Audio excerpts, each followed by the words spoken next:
The newborn horse trembled with fear as the millionaire left him alone on the cold ground. But when that homeless man approached with teary eyes, everyone realized there was something much deeper behind that gesture. The verdant hills of Louisville, Kentucky, rose majestically in the dawn light, their rolling contours softened by morning mist. But beneath the Kennedy Bridge, where shadows lingered longer than anywhere else in the city, Marcus Wilson opened his eyes to another day of mere survival. His weathered body tensed instinctively as consciousness returned, heart hammering against his ribs before he remembered where he was, not in the dust and chaos of Afghanistan, but in the comparative safety of his makeshift shelter. "Just a dream," he muttered, his voice gravel-rough from disuse. "Just another damn dream." At 42, Marcus carried scars that went far deeper than the permanent damage to his right leg.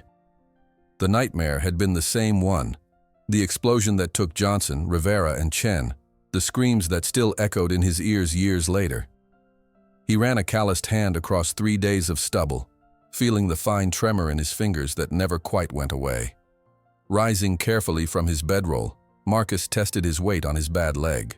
The morning stiffness was worse than usual, promising rain later. He'd learned to read the weather through the throbbing in his damaged nerves, a skill he'd never wanted to acquire. Around him, the small community of forgotten veterans still slept. Mike with his missing arm, Darnell who couldn't speak above a whisper since the IED that crushed his larynx, and 3 others whose stories were equally brutal. This hadn't been the future Marcus Wilson had imagined when he'd enlisted after 9/11. Fired by patriotism and a desire to protect the country he loved.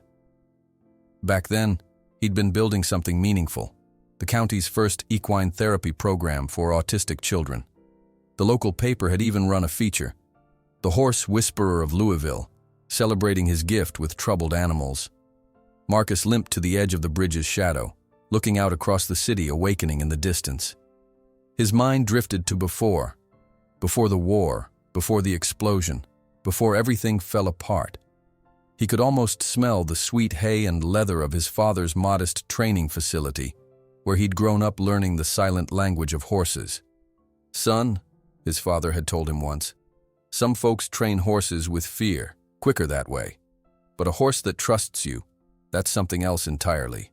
Marcus had built his reputation on rehabilitation cases, the lost causes other trainers abandoned. Aggressive stallions, trauma cases, horses so frightened they couldn't bear human touch. Something in their brokenness called to him, even before his own breaking. Shaking off the memories, Marcus gathered his meager possessions for the day ahead. A backpack with a water bottle, a small knife, some string, and an empty sack for collecting aluminum cans, currency in his new economy. Today, he'd head toward the wealthy equestrian properties on the east side of town. The recycling was better there, and sometimes landscapers left perfectly good tools behind that he could sell or trade. As Marcus walked, his limp growing less pronounced with movement, the city transformed around him. Run-down neighborhoods gave way to increasingly manicured estates. After 2 hours of steady walking, he reached the outskirts of horse country, where pristine white fences contained emerald pastures.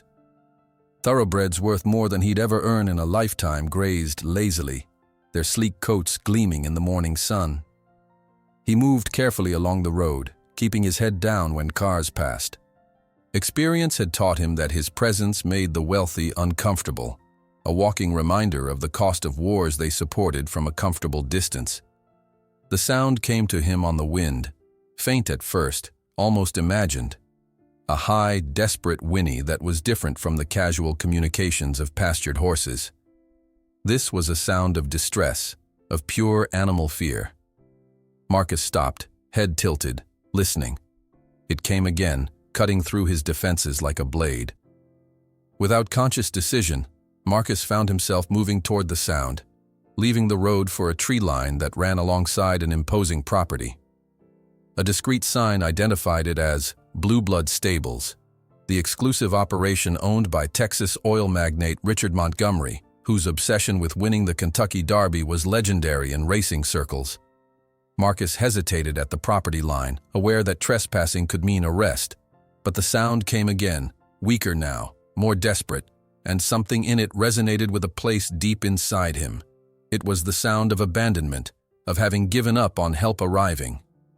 Finding a gap in the fence partially concealed by overgrown bushes, Marcus slipped through, his movements quiet from years of combat training. He followed the sound to a small, isolated stable set well away from the main complex of buildings. Unlike the immaculate main stables, this structure appeared neglected, its paint peeling, the surrounding area overgrown. The desperate whinnying had stopped. The silence was somehow worse. Marcus approached cautiously, years of horse handling making his movements deliberate and non-threatening. He peered through a gap in the weathered boards. Inside, lying on sparse straw, was a newborn foal, its spindly legs tucked awkwardly beneath its trembling body. At first, Marcus thought the animal was injured, but as his eyes adjusted to the dim light, he realized the truth. The foal's eyes were milky white, completely blind. Beside the stall, a hastily scrawled sign had been nailed to the post. Failed investment, removal pending. Who would abandon a creature like this? Marcus whispered, his voice thick with emotion. The foal jerked at the sound, trying to scramble to its feet in terror, ears pinned back against its delicate head. Marcus froze, making no move to enter the stall. Instead, he slowly lowered himself to sit on the ground outside, just breathing deeply, deliberately, letting his presence be known without imposing it. "It's all right, little one," he said in a low, melodic voice that had once calmed the most traumatized horses. "I won't come any closer until you invite me. I know what it's like to be lost, to know nobody's coming to save you." The foal remained tense, nostrils flaring as it scented him, head turning uselessly as it sought to locate the source of the voice, with eyes that could see nothing. For almost an hour, Marcus simply sat there, occasionally humming a soft country tune his father had taught him decades ago. Gradually, the foal's ears began to shift, turning toward the sound rather than lying flat in fear. Its trembling subsided slightly. "That's it," Marcus encouraged softly.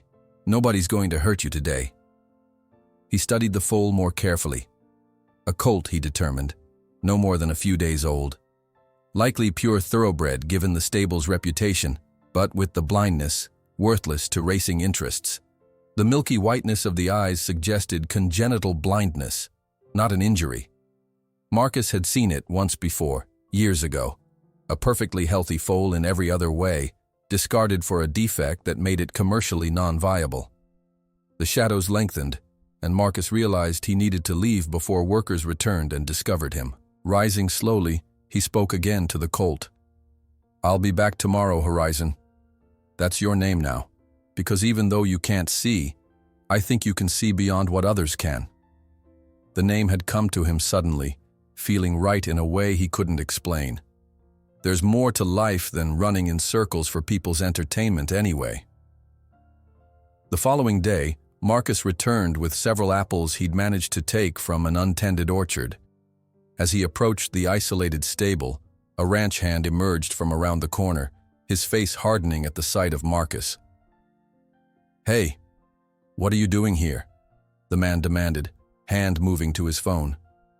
Marcus raised his hand slightly, non-threatening.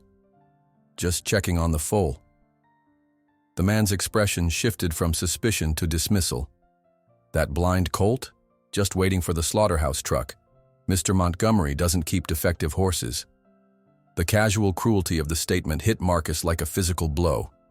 "Slaughterhouse? He's just a baby." The handler shrugged. "Business decision. Now get out before I call the sheriff. We don't need homeless people hanging around." Marcus retreated, but his mind was already forming a plan. That night, under cover of darkness, he returned. The security at Blue Blood Stables focused on the valuable racing stock in the main complex. This isolated outbuilding was barely monitored. Inside, the foal startled at his entrance, but seemed to recognize his scent and the sound of his voice, calming more quickly than the day before. "Hello again, Horizon," Marcus said softly. "I brought you something." He pulled an apple from his pocket, cut a small piece with his knife, and held it on his flat, open palm. The scent of fresh fruit filled the small space. Horizon's nostrils flared, catching the sweet smell, but he made no move toward Marcus. "That's okay. We've got time."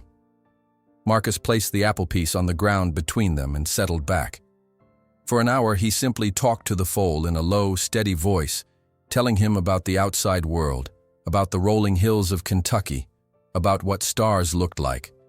Stories his father had once told him about great horses of the past.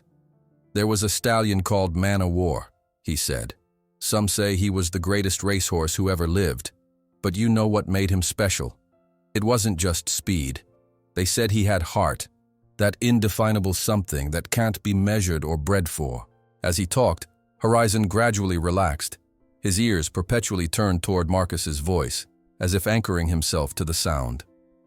When Marcus finally stood to leave, something remarkable happened. The foal took a hesitant step forward, guided only by scent and sound, and his velvet muzzle gently touched Marcus's outstretched hand. "See that, little one? Not all humans want something from you," Marcus whispered, a lump forming in his throat at the simple trust being offered. Outside, the wind had picked up, and distant thunder rumbled across the Kentucky hills. A storm was brewing.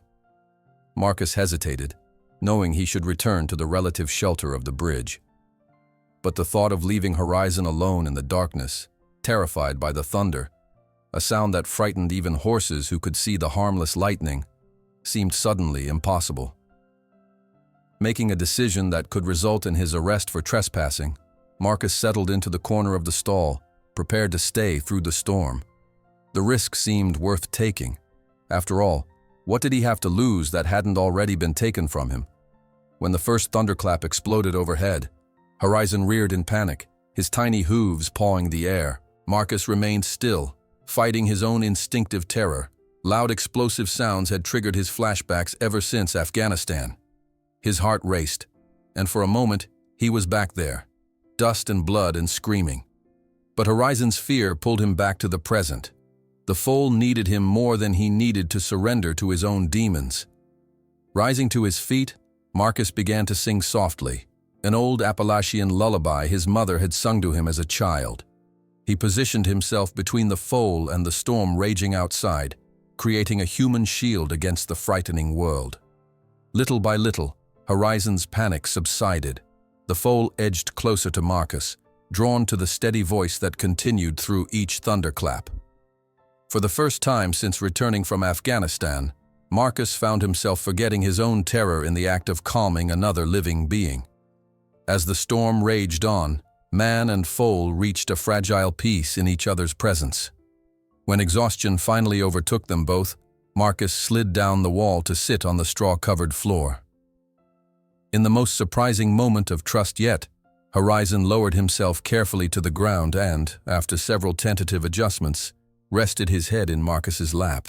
"We're going to be okay," Marcus whispered, gently stroking the foal's neck. "One way or another, we're going to be okay." The storm continued through the night, but within the small stable, something fundamental had shifted. Two broken beings had found in each other a moment of peace neither had believed possible anymore. Marcus fell asleep with his hand resting protectively on Horizon's flank, both their breathing synchronized in the darkness. When morning came, a stable hand found Marcus asleep beside the foal. The animal, which had previously refused food from anyone, had its head resting trustingly in the homeless man's lap, an image no one could have anticipated. Most surprising of all, the foal had eaten some oats Marcus had left in a small pile within reach. "Never seen anything like it," the young man murmured, pulling out his phone to take a picture of the improbable scene. Marcus awoke to the sound, instantly alert, knowing he had been caught trespassing. But instead of fear, he felt a strange new resolve solidify within him. He carefully shifted Horizon's head and stood up, facing the stable hand with quiet dignity. "He has a name now. It's Horizon, and I won't let him go to the slaughterhouse." Thunder rolled across the Kentucky hills, each crash making Horizon's delicate frame tremble beneath Marcus's protective hand. As the storm intensified, the veteran found himself caught between two battles, the war raging outside and the one forever echoing in his mind. Each thunderclap ignited neural pathways scorched by trauma, threatening to drag him back to the dust and blood of Afghanistan. But something unexpected was happening. The responsibility of protecting this helpless creature was anchoring Marcus to the present in a way no therapy had managed before. "We'll ride this out together," he whispered, his voice steady despite the trembling in his limbs. "You're safe with me." As lightning split the sky, illuminating the sparse interior of the stable through cracks in the weathered wood, Marcus began to sing. Not the practiced, confident songs of his former life, but a rough, halting melody his father used to hum when gentling nervous colts. The vibration in his chest seemed to transfer to Horizon, whose ears flicked back and forth, focusing entirely on this new sensation. By the time dawn broke, washing the stable in pale golden light, both man and foal had survived not just the storm, but something more profound, their first shared trial. They had fallen asleep together, the blind foal's head resting trustingly against Marcus's leg, the veteran's hand protectively curled around the animal's slender neck. Marcus woke first, momentarily disoriented. It had been years since he'd slept more than a couple hours without nightmares jolting him awake. He looked down at the sleeping foal, a strange warmth expanding in his chest. Carefully, he extracted himself, knowing he needed to leave before the morning staff arrived. "I'll be back tonight, Horizon," he promised, his voice barely above a whisper. Throughout that day, Marcus moved through his usual routines with uncharacteristic purpose. At the Veterans Assistance Center downtown, he waited patiently in line for a shower, ignoring the suspicious glances at his unusual cleanliness.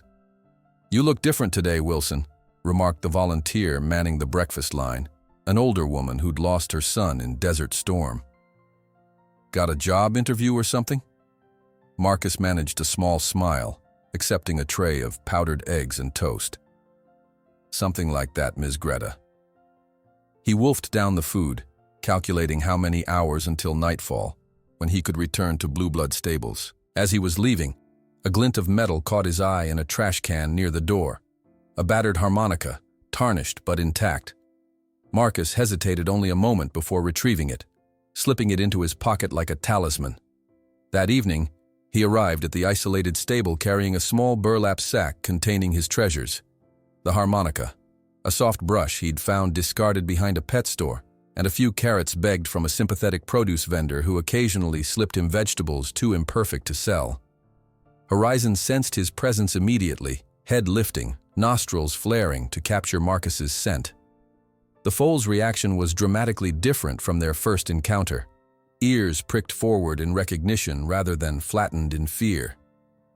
"Evening, little one," Marcus said softly, settling cross-legged on the straw several feet away. "Brought you some things." He pulled out the brush first, running it gently over his own arm to demonstrate its softness, narrating his actions aloud. "This is for your coat. Horses are supposed to be brushed every day, did you know that? Helps circulation. My dad taught me that when I was barely bigger than you." Horizon listened, head tilted, tracking Marcus's voice with remarkable precision. The veteran continued talking, explaining each item, the sound of his voice creating an invisible bridge between them. When he finally pulled out the harmonica, Horizon startled slightly at the unfamiliar metallic scent. "This might seem strange at first," Marcus explained, polishing the instrument on his shirt. "But I think you might like it. My dad used to say music speaks straight to a horse's soul." The first note Marcus blew was tentative, rusty. It had been nearly a decade since he'd played. The sound wavered in the quiet stable. Horizon's ears swiveled sharply, his entire body tensing. Marcus paused, giving the foal time to process this new experience. "It's just music," he soothed. "Nothing to fear." He tried again, finding the muscle memory of a simple folk melody. The notes came more easily now, filling the small space with something that wasn't quite music yet, but carried emotion nonetheless. To his amazement, Horizon began to relax, his head lowering slightly, ears still focused intently on the sound.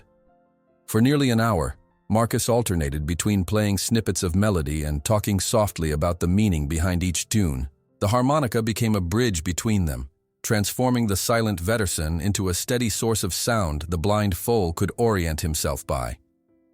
"You need to learn to navigate without sight," Marcus mused, watching Horizon's keen attention to sound. "Your ears will have to become your eyes." An idea began forming in his mind. Horses were intelligent, especially young ones with brains still developing neural pathways. If Horizon couldn't see danger, perhaps he could learn to recognize it through sound. Over the next several nights, Marcus developed a rudimentary system. A slow, gentle melody meant, "Come to me." A rapid, staccato series of notes signaled danger or stop. A rhythmic, moderate tempo indicated food. To his astonishment, Horizon began responding to these audio cues within days, turning his head toward the come melody, freezing at the danger notes. For physical guidance, Marcus introduced a gentle touch system. 3 soft taps on the left side of Horizon's neck meant turn left. 2 taps on the right side signaled right. "You're the smartest horse I've ever met," Marcus told the foal one night, after a particularly successful training session, where Horizon had navigated around several obstacles Marcus had constructed from straw bales, guided only by harmonica cues and occasional touch. On nights when the moon cast enough light through the stable's high windows, Marcus would gently lead Horizon outside to the small, unused paddock behind the building. These midnight excursions were fraught with risk. Discovery would mean certain expulsion and possibly arrest, but the joy of watching the foal explore a larger world outweighed the danger.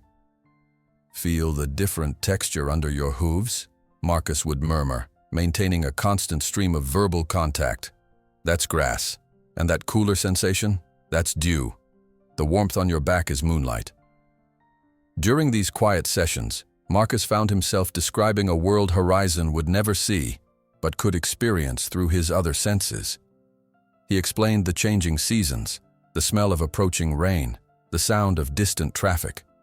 The verbal connection between them became a lifeline. Horizon became increasingly distressed if Marcus fell silent for too long, as though the sound of the man's voice was his only anchor in a dark world. Their unusual bond began attracting attention. A young stable hand named Tyler, who'd been assigned the thankless job of bringing minimal feed to the defective foal, started lingering to watch their interactions. "I've never seen anything like it," he told another worker, unaware that Marcus could hear from his hiding place in the shadows. "That homeless guy's got the blind colt following musical cues like a trained circus animal. Mr. Montgomery would flip if he knew." Word spread quietly among the stable staff. Some were merely curious, others genuinely moved by the unlikely connection between the discarded animal and the forgotten veteran. Gradually, small acts of complicity began. A gate left conspicuously unlocked, fresh straw appearing mysteriously in Horizon's previously neglected stall, reports of trespassers somehow never reaching security. One evening, Marcus arrived to find a woman waiting in Horizon's stall, tall, practical-looking, with auburn hair pulled back in a no-nonsense ponytail. She wore a veterinarian's jacket with Sarah Jenkins DVM embroidered on the pocket. Marcus froze in the doorway, calculating escape routes. "I'm not here to cause trouble," she said, raising her hand slightly. "I've been watching you with him." "How long?" Marcus asked, tension evident in every line of his body. "About a week," she admitted. "What you're doing with that foal is remarkable. But you know you're risking arrest, don't you?" Marcus nodded once, his expression guarded. "Some risks are necessary, Doctor. That foal would die of fear and loneliness without companionship." Sarah studied him with shrewd eyes. "You've worked with horses before," she said. It wasn't a question, but a statement of fact. "In another life," Marcus replied vaguely, avoiding her gaze. To his surprise, she didn't press further. Instead, she reached into her bag and withdrew several small containers. "Nutritional supplements," she explained. "And medication for his eyes. They'll never see, but they still need care to prevent infection." Marcus accepted the offerings cautiously. "Why are you helping us?" Sarah's expression softened slightly. "Because I became a vet to heal animals. not to be complicit in discarding the imperfect ones. She paused. And because whatever your story is, it's clear you know more about rehabilitating traumatized horses than most professional trainers I've met. From that night on, Sarah became an ally, bringing not only medical supplies but information about Montgomery's schedule and security rotations. Through her, Marcus learned that the Texas oil magnate was returning soon from a business trip, news that added urgency to their nightly training sessions. "He'll order Horizon removed the moment he gets back," Sarah warned. "Montgomery doesn't tolerate defective stock, as he calls it." Marcus worked with increased determination, pushing himself and Horizon to strengthen their communication system. The foal was growing visibly stronger under Marcus's care, his coat beginning to shine with health despite his humble surroundings. On a particularly clear evening in late May, Marcus coaxed Horizon through his most ambitious challenge yet, a complete circuit of the small paddock, navigating solely by harmonica cues without Marcus's physical presence beside him. Several stable hands had gathered surreptitiously to watch, betting among themselves that the blind foal would fail. Their whispers fell silent as Horizon confidently navigated the space, turning at precisely the right moments in response to Marcus's musical signals, avoiding every obstacle. "How the hell is he doing that?" one handler whispered to Sarah, who had come to document the foal's progress. "It's not just him doing it," Sarah replied, watching the intimate communication between man and horse. "It's both of them together. Marcus has become Horizon's eyes, and Horizon has become Marcus's heart." News of the extraordinary bond began spreading beyond the stable staff. A local feed store owner heard the story from a delivery driver. A farrier mentioned it to a client who trained therapy horses. The whispered tale of the homeless veteran teaching a blind foal to see through sound began circulating through Louisville's tight-knit equestrian community. Marcus remained oblivious to his growing reputation, focused entirely on Horizon's development. Each night their connection deepened. The foal now welcomed Marcus with a soft nickering, his first vocalization, and followed him with such perfect trust that it brought tears to the veteran's eyes. "You're teaching me as much as I'm teaching you," Marcus confessed one night, sitting beside Horizon under a spray of stars visible through the paddock fence. Then came the summer storm that would change everything. A violent electrical storm swept across Kentucky, more ferocious than the spring tempest they'd weathered together. Lightning struck a transformer near the stables, causing an explosion that echoed across the property like a bomb detonating. The sound hit Marcus like a physical blow. In an instant, he was back in Afghanistan. The IED, the screams of his unit, the blood and chaos. He collapsed to the ground, body rigid, trembling uncontrollably, trapped in the hellscape of his memories. Horizon, initially terrified by the explosion, quickly sensed the change in his human companion. The foal, who had always been the one receiving comfort, moved hesitantly toward the shaking man. Guided by scent and the sound of Marcus's ragged breathing, Horizon found him and did something extraordinary. He pressed his warm body against Marcus's, standing steady and still, offering his presence as shelter. For long minutes, they remained that way, the blind foal becoming an anchor for the man lost in his private war. Gradually, Marcus's trembling subsided, his breathing steadied, and awareness returned. He found himself curled on the stable floor with Horizon standing protectively beside him, the foal's muzzle gently resting against his shoulder.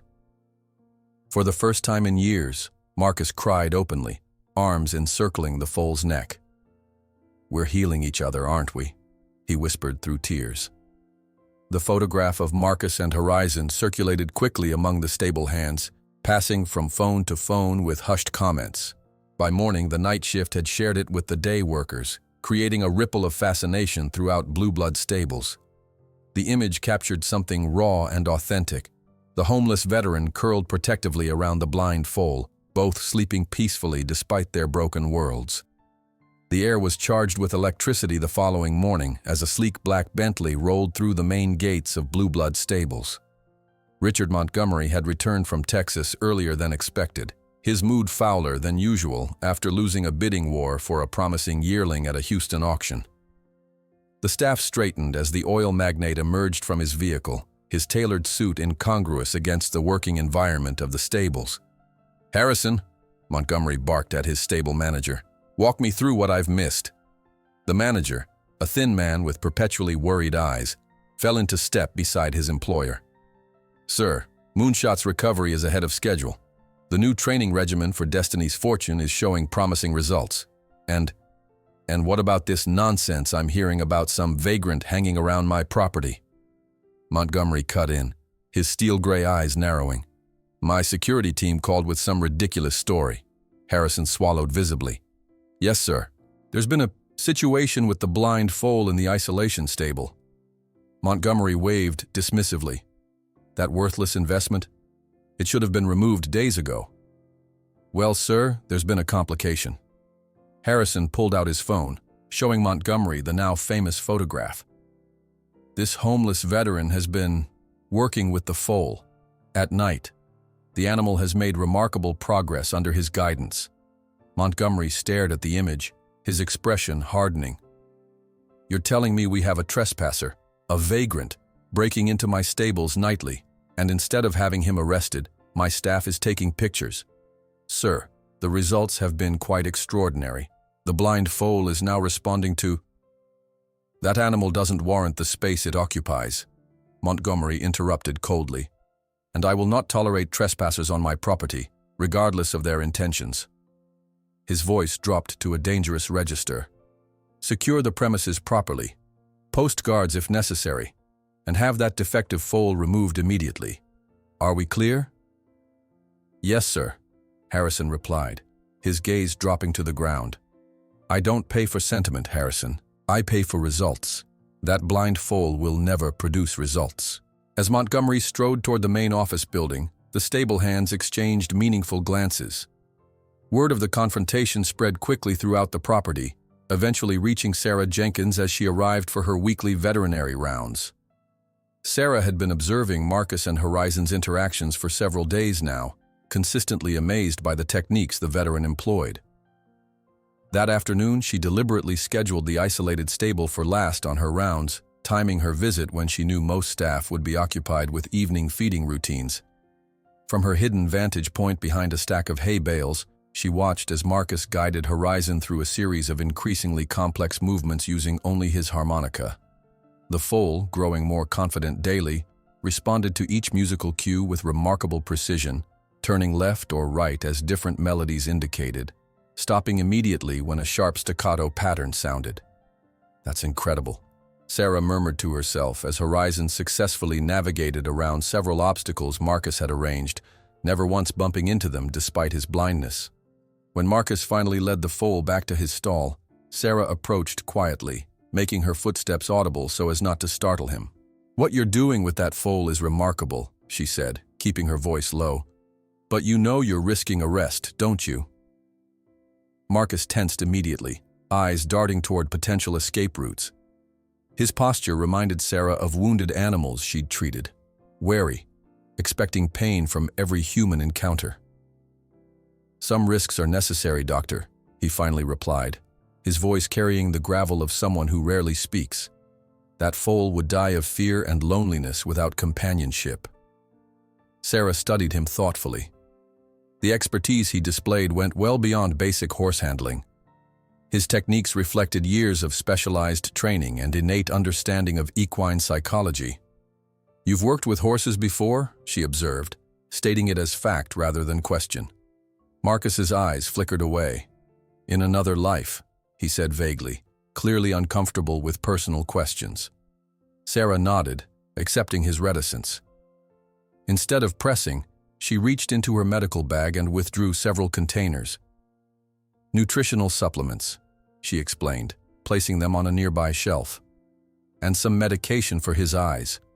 They'll never see, but they still need care to prevent infection." Marcus eyed the offering suspiciously. "Why would you help us?" "Because that foal deserves a chance," she answered simply. "And because whoever you were in that other life, you clearly know more about rehabilitation cases than most trainers I've met." In the days that followed, Sarah became an unexpected ally. She brought not only medical supplies but information about Montgomery's movements and the stable's security patterns. Through her, Marcus learned of Montgomery's orders regarding Horizon. "He wants the foal gone," she warned one evening, helping Marcus administer eye drops to Horizon. "He sees no value in an animal that can't race or breed premium stock." Marcus's hand stilled on Horizon's neck. "When?" "Soon. He's arranging transport to a processing facility in Ohio." The clinical euphemism hung between them. They both knew processing facility meant slaughter. "That won't happen," Marcus stated, his voice carrying a quiet determination that Sarah found herself believing despite the odds stacked against them. Meanwhile, Horizon continued to flourish under Marcus's unorthodox training methods. The once terrified foal now nickered softly whenever he sensed Marcus's approach, his ears constantly pivoting to track his human companion's movements. His coat, dull and patchy when Marcus first found him, now gleamed with health. Most remarkable was Horizon's increasing confidence in navigating his world. Using Marcus's musical cues, the foal could move through complex patterns without hesitation, responding to the harmonica's guidance as naturally as sighted horses responded to visual cues. The stable staff watched this transformation with growing fascination. Tyler, the young stable hand initially assigned to Horizon's minimal care, began lingering after his shifts to observe their training sessions. "I've worked with horses my whole life," he told Marcus one evening after watching Horizon complete a complicated pattern of movements. "Never seen anything like this. It's like you two can read each other's minds." "Not minds," Marcus corrected quietly. "Hearts." Tyler wasn't the only staff member drawn to the unusual partnership. An older groom named Hector, who had worked with champion thoroughbreds for 40 years, made a point of checking on Horizon during his rounds. "This little one has spirit," he commented to Marcus, his weathered hand gently stroking Horizon's neck. "Reminds me of Seattle Slew, not in looks, but here." He tapped his chest, where it counts. Gradually, a silent network of support formed among the stable staff. Gates that should have been locked were mysteriously left open for Marcus's nighttime visits. Fresh hay and water appeared in Horizon's stall more frequently than Montgomery's minimal care instructions dictated. Security guards developed sudden blind spots in their patrol routes near the isolation stable. Sarah noticed these small acts of rebellion with quiet satisfaction.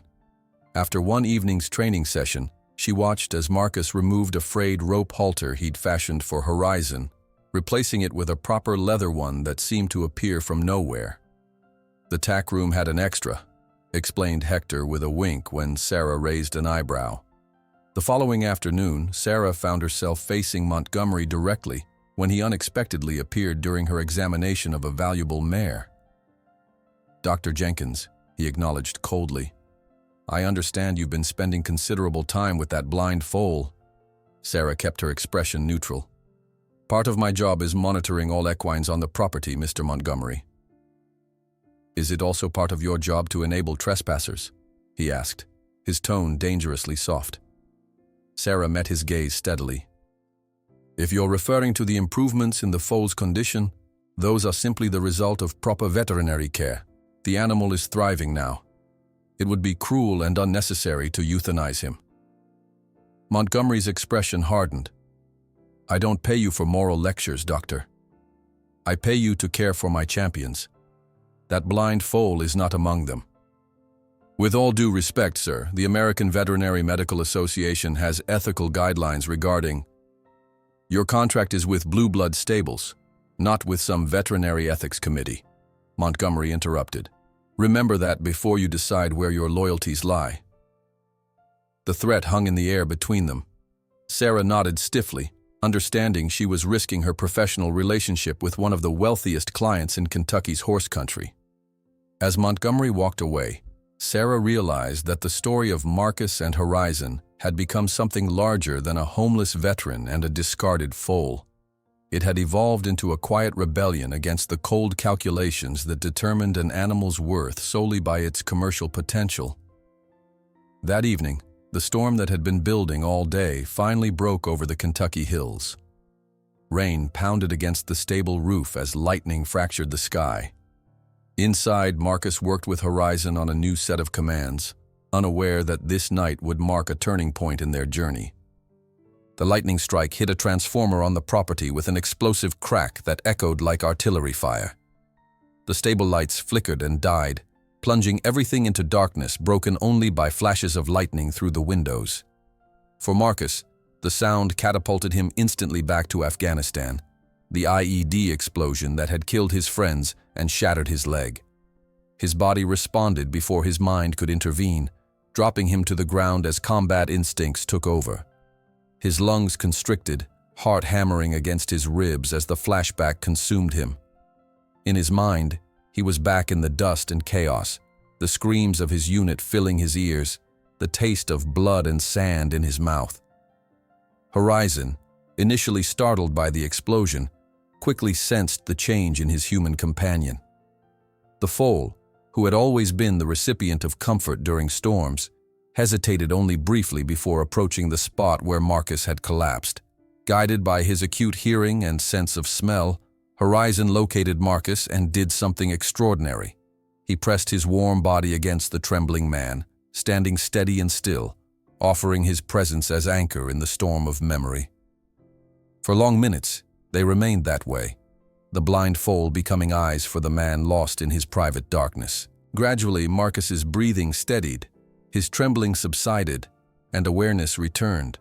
He found himself curled on the stable floor with Horizon standing protectively beside him, the foal's muzzle gently nuzzling his shoulder. For the first time in years, Marcus cried openly, arms encircling the foal's neck. "We're healing each other, aren't we?" he whispered through tears. Neither noticed the stable hand who had come to check on the animals after the power failure. The young man stood frozen in the doorway, phone raised instinctively to capture the extraordinary moment. A moment that would soon travel far beyond the fences of blue blood stables, touching hearts and changing lives in ways none of them could yet imagine. The stable hand stared at his phone screen, his finger hovering over the send button. The image he'd captured was extraordinary. The blind foal standing protectively beside the trembling veteran, their roles reversed in a moment of profound connection. He hesitated only briefly before sharing it with 3 co-workers, adding a simple caption, "The blind leading the blind." By morning, the photograph had traveled far beyond blue blood stables. One of the grooms had a cousin who worked at the local newspaper. Another shared it on social media with a brief description of the unlikely friendship forming between a discarded foal and a forgotten veteran. Within 24 hours, the Louisville Courier-Journal ran a small feature with the headline, "The Man Who Teaches a Blind Horse to See with the Heart." Marcus remained oblivious to his growing notoriety. The night's vulnerability had left him drained, but somehow lighter, as though a splinter long embedded in his soul had finally worked its way to the surface. He arrived at the Veterans Assistance Center earlier than usual, needing their shower facilities to wash away the night's tears and sweat. "You're in the paper," announced Greta, sliding the folded newspaper across the counter as Marcus collected his breakfast tray. "What?" Marcus stared at the image in disbelief. There he was, curled on the stable floor with Horizon's head pressed against him. The article was brief but emotive, describing how a homeless veteran was teaching a blind foal to navigate using sound cues. "People are talking about you too," Greta said softly, "in a good way." Marcus folded the paper quickly, uncomfortable with the attention. "I'm just helping an animal nobody wanted." "Sometimes that's all it takes to make a difference," she replied, sliding an extra apple onto his tray. "For what it's worth, I think what you're doing is beautiful." Throughout the day, Marcus noticed subtle changes in how people responded to him. A shop owner who had previously shooed him away from his storefront nodded in recognition. A police officer who regularly patrolled the areas where homeless citizens gathered gave him a thoughtful look instead of the usual suspicious glance. By evening, when Marcus made his way back to Blue Blood Stables, he discovered something unexpected at the service entrance. A small pile of supplies with a note. For Horizon and his friend. Someone had left a blanket, a package of granola bars, and a new brush for the foal. "Looks like you've got admirers," Sarah commented, appearing from the shadows. This showed up too. She handed him a business card for the Kentucky Veteran Support Network. "They recognized you from the photo. Said to tell you they're here when you're ready." Marcus pocketed the card without comment, but something in his posture had changed. A straightening of shoulders previously bent under invisible weight. Inside the stable, Horizon nickered softly at Marcus's approach, ears pricked forward in welcome. The foal had grown noticeably in the weeks since their first encounter, his frame filling out with proper nutrition and care. Though his milky eyes remained sightless, they seemed more alive somehow, more present in their awareness. "Tonight we try something new," Marcus told the foal, retrieving his harmonica. He had been working on creating distinct musical patterns, different melodies for different commands. The simple system they'd developed was expanding into a complex language understood only by the two of them. Marcus positioned several straw bales in a pattern across the small paddock, creating a rudimentary obstacle course. Taking a deep breath, he stepped back and began to play. A flowing melody that meant forward, followed by 3 specific notes that signaled left. Horizon's ears swiveled, focusing on the music. With careful, measured steps, the foal moved forward, turning left at precisely the right moment to avoid the first obstacle. Marcus continued, changing the melody to indicate right, then stop, then forward again. Tyler, who had stayed late specifically to witness this session, watched open-mouthed as the blind foal navigated the entire course without a single misstep, guided only by the changing music. "How is that possible?" he whispered to Sarah, who had joined him at the fence. "It's not just the music," she explained quietly. "It's trust. Horizon believes that Marcus would never lead him into danger, and Marcus trusts Horizon's ability to understand." "I've never seen anything like it," Tyler said, shaking his head in wonder. "That's because it's not about seeing," Sarah replied. "It's about connection. Marcus has become Horizon's eyes, and Horizon has become Marcus's heart." The small audience had grown without Marcus noticing. Several grooms had gathered silently, drawn by rumors of the blind foal who could see through music. Among them was Hector, the oldest employee at Blue Blood Stables, a man who had worked with some of racing's greatest champions. When Horizon completed the course flawlessly, the small crowd broke into spontaneous applause. Marcus turned, startled by the sound of multiple hands clapping. "Sorry," Tyler said quickly. "We didn't mean to intrude. It's just amazing what you two can do together." Marcus nodded awkwardly, uncomfortable with the audience but recognizing their genuine appreciation. Hector stepped forward, his weathered face solemn. 43 years I've worked with thoroughbreds," he said, his accent carrying the rhythms of his native Puerto Rico. "Champions, losers, everything between. Never seen connection like this." He gestured toward Horizon. "This colt, he has heart. Mr. Montgomery, he cannot see this because he only looks with his wallet, not with his soul." The following morning, residents of Louisville woke to a larger feature in the Courier-Journal. A local reporter had interviewed several Blue Blood employees, piecing together the story of Marcus and Horizon. The article described how a blind foal, deemed worthless by one of Kentucky's wealthiest horse owners, was thriving under the care of a homeless veteran using innovative training techniques. The story resonated deeply in a community where horse culture and military service were both highly respected. By midday, people began appearing at the gates of Blue Blood Stables, leaving notes of support and small donations, bags of carrots, apples, even a handmade blanket with Horizon embroidered on the edge. Sarah documented each development with her phone, creating evidence of the growing public interest. "This could be important later," she told Marcus cryptically. Meanwhile, Marcus continued working with Horizon, unaware that their private struggle had transformed into something with much broader significance. The foal's confidence grew daily, his responses to Marcus's musical cues becoming more nuanced and precise. One evening, as Marcus played a new melody he'd been practicing, a gentle lilting tune that meant "trust me," Horizon did something unprecedented. The foal approached Marcus and, with delicate precision, pressed his forehead against the veteran's chest in a gesture of profound connection. Marcus froze, overwhelmed by the deliberate affection. "He's choosing you," Sarah observed quietly from the stable door. "As much as you chose him." That night, a sudden thunderstorm rolled across the Kentucky hills. Unlike previous storms that had terrified Horizon, this one revealed how far the foal had come. At the first distant rumble, his ears flicked nervously, but when Marcus began playing a soothing melody, Horizon visibly relaxed, positioning himself close to his human companion, but without the blind panic of earlier weeks. "You're learning that scary things pass," Marcus told him, stroking the foal's neck. "That's a lesson it took me years to understand." The sound of approaching footsteps interrupted their peaceful moment.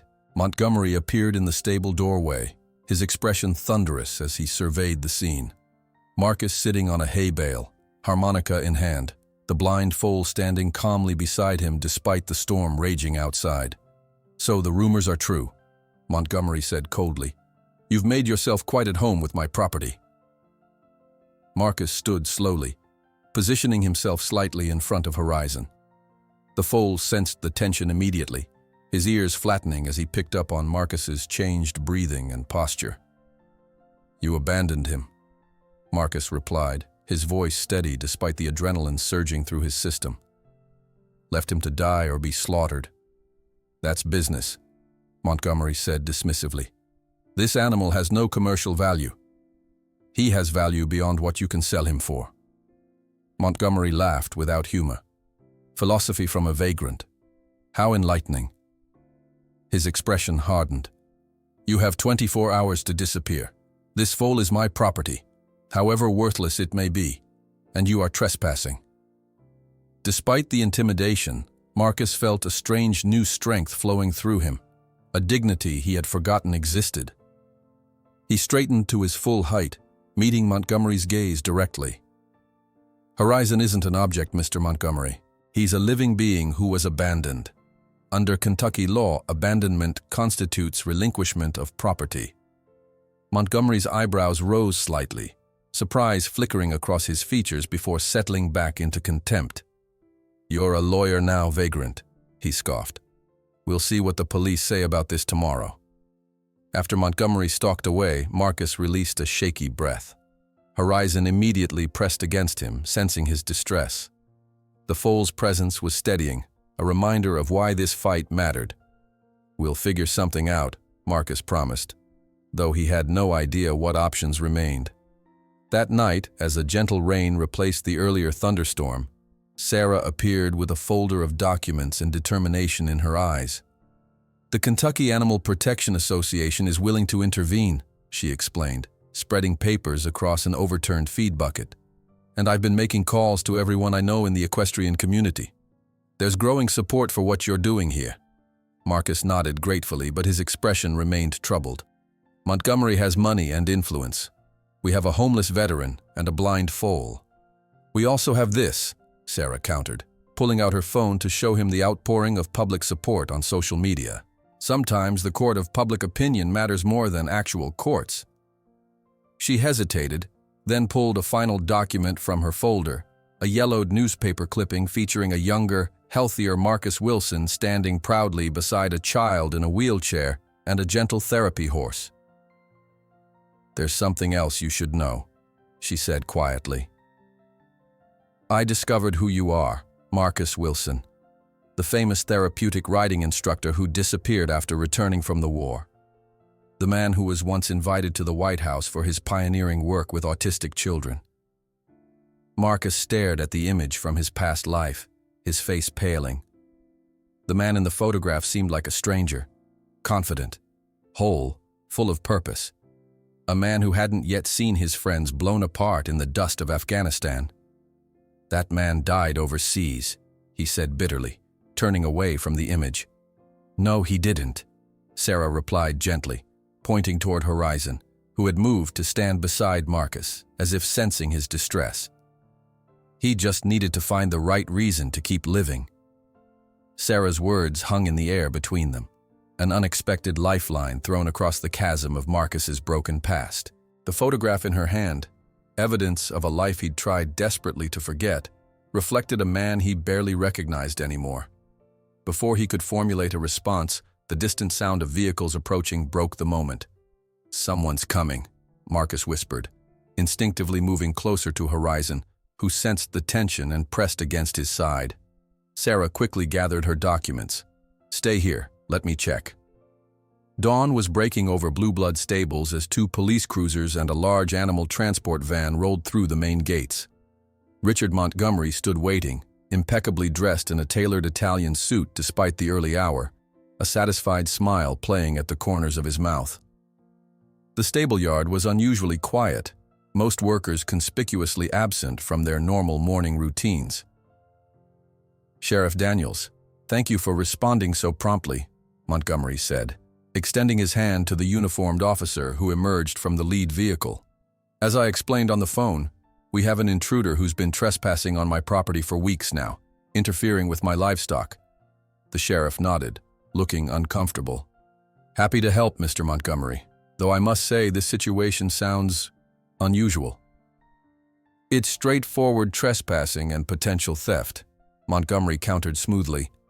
"I'd like this vagrant removed from my property and the animal in question secured for transport to the facility I've arranged." The sheriff signaled to his deputies and the small group began moving toward the isolation stable. As they rounded the corner of the main building, Montgomery stopped abruptly. The path to Horizon's stable was blocked by an unexpected sight. Dozens of local residents formed a human barrier, standing shoulder to shoulder in silent protest. "What the hell is this?" Montgomery demanded, his composure cracking. Among the crowd stood men and women of all ages, but most noticeable were the veterans, some in partial uniform with service caps, others in wheelchairs displaying military insignia, a few proudly wearing their medals. Alongside them stood families with children, horse enthusiasts, and ordinary citizens. "Morning, Richard," called a silver-haired man leaning on a cane, whom Montgomery recognized as a former Kentucky Derby-winning trainer. "Thought we'd come see this miracle horse everyone's talking about." The sheriff approached the group cautiously. "Folks, I appreciate your concern, but we're here on official business. I need to ask you to disperse." "We're not causing any trouble, Sheriff," replied a woman in a Veterans Affairs t-shirt. "Just exercising our right to peaceful assembly on a public access road." A commotion at the back of the crowd revealed camera crews setting up equipment, the local CBS affiliate, and, more surprisingly, a van with the CNN logo emblazoned on its side. "Who called the media?"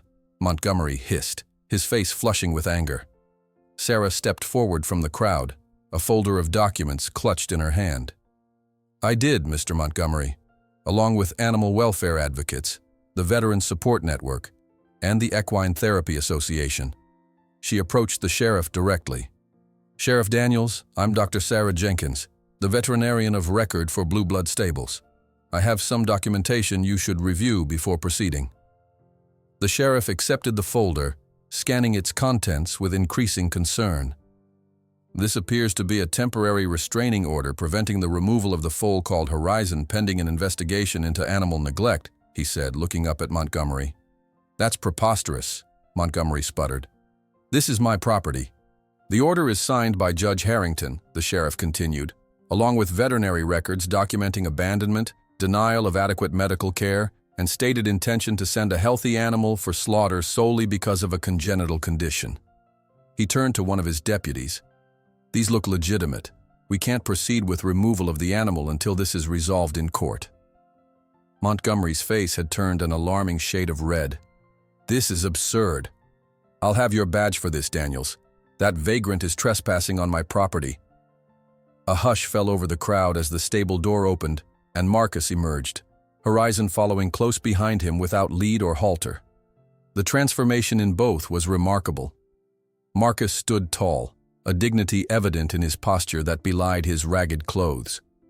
Horizon, now considerably grown from the terrified newborn of weeks before, moved with a confidence that seemed impossible for a blind animal, each step synchronized perfectly with Marcus's movements. The cameras swiveled toward them, capturing the extraordinary image of man and horse moving as one, connected by an invisible thread of trust that needed no physical tether. Mr. Montgomery, Marcus said, his voice steady despite the audience. I'd like to propose a solution that might avoid further public embarrassment for you and Blue Blood Stables. Montgomery looked at Marcus with undisguised contempt. And why would I listen to the proposal of a trespasser? A reporter stepped forward, microphone extended. Mr. Montgomery, are you aware that you're speaking to Marcus Wilson, the renowned equine rehabilitation specialist and founder of Kentucky's first therapeutic riding program for autistic children?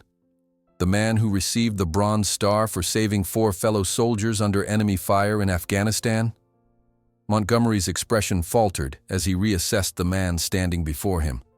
The cameras captured his momentary uncertainty, broadcasting it to thousands of homes across Kentucky. I propose a public demonstration, Marcus continued calmly. Horizon and I will show what we've accomplished together.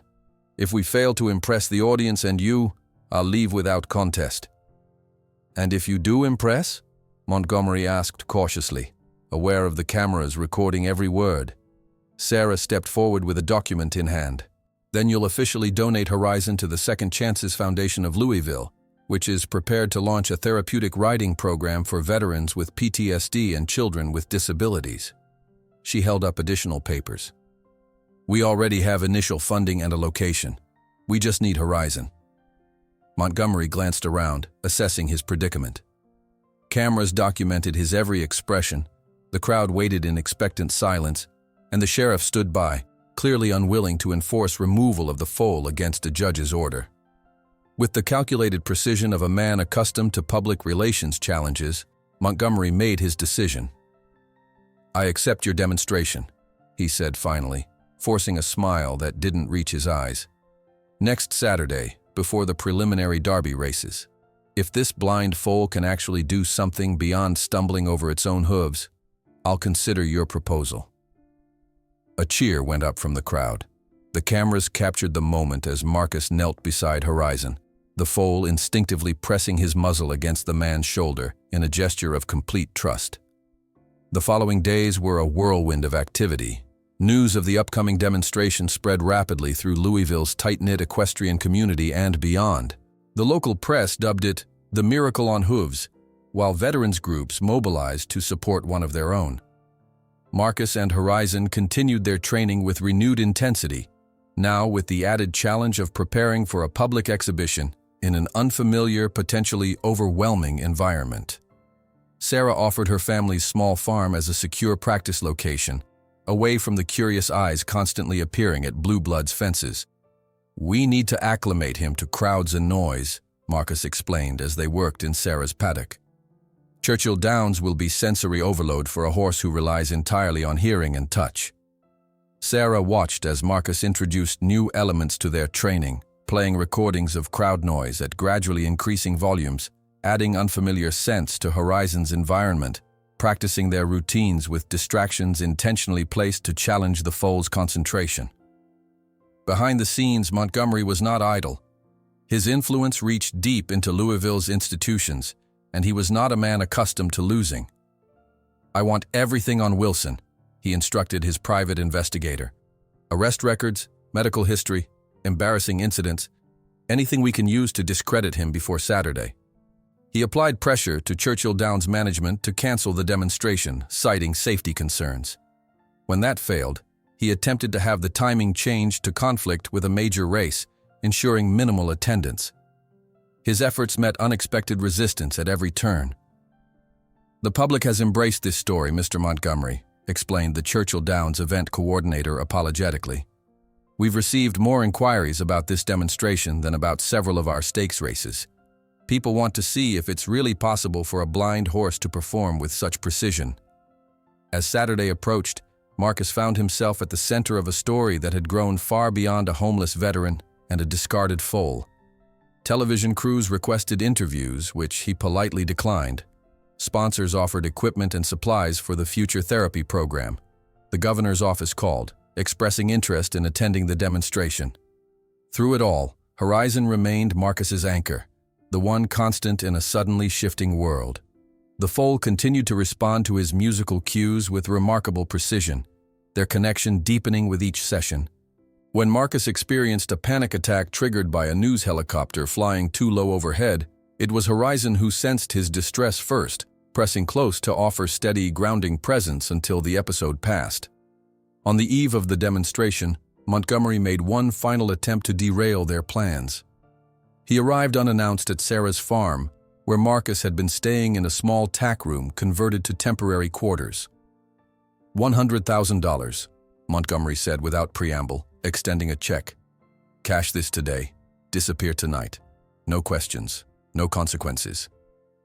Marcus looked from the check to Horizon, grazing peacefully in the paddock, then back to Montgomery. Some things don't have a price, Mr. Montgomery, he replied quietly. Montgomery's expression hardened. Everything has a price. You're just too stupid to recognize it. He pocketed the check. Remember this moment tomorrow when everything falls apart.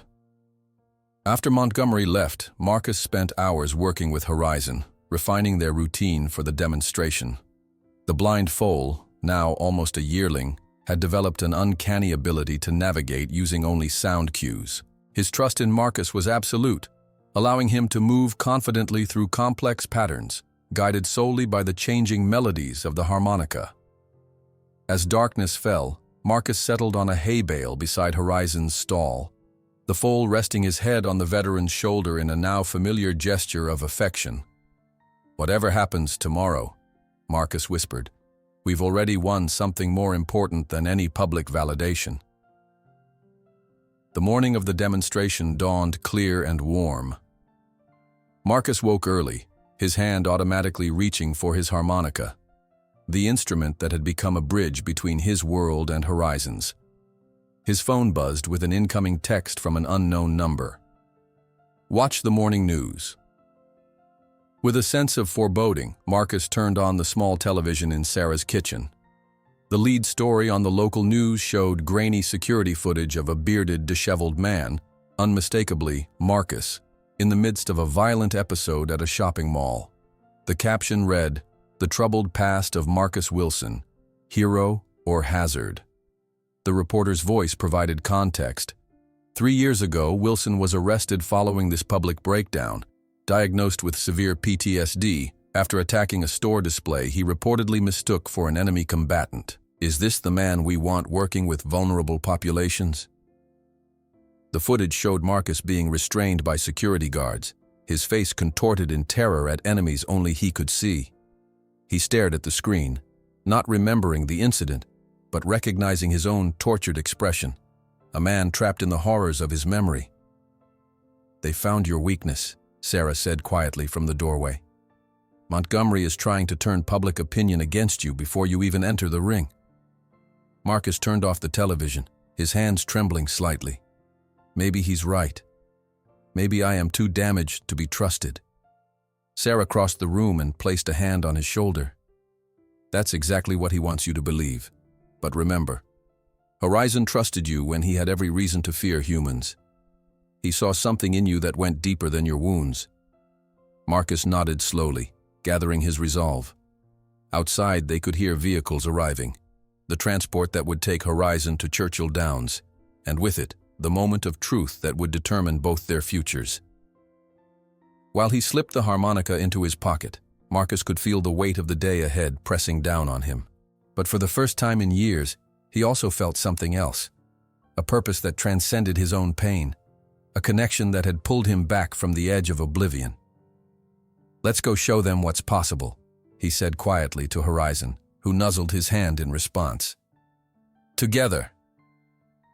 As they loaded Horizon into the trailer, Montgomery watched from his parked Bentley across the street, phone to his ear. Is everything in place? He asked his security chief. I want no chances of success today. This ends now. He smiled thinly as he received confirmation. Excellent.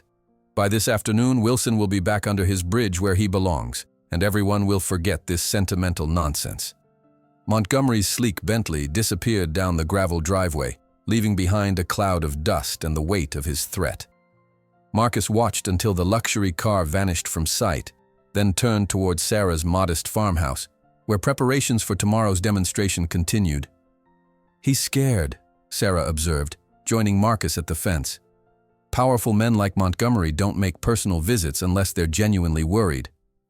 Marcus nodded, his hand instinctively finding the harmonica in his pocket, a talisman against uncertainty. He offered me $100,000 to disappear tonight. Sarah's eyes widened. That's a lot of money. Not compared to what we've built, Marcus replied, his gaze shifting to the paddock where Horizon grazed peacefully, head tilted to track sounds in his perpetual darkness. The next 5 days passed in a blur of intensified training. Sarah had offered the sheltered paddock behind her veterinary clinic as a secure practice space, away from Montgomery's prying eyes and potential sabotage. Each morning began before dawn, Marcus working with Horizon while dew still silvered the grass, refining their communication system to withstand the challenges of Churchill Downs.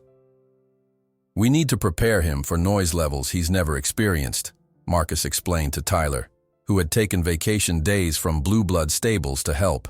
A blind horse relies entirely on his hearing. The crowd at Churchill will be sensory overload.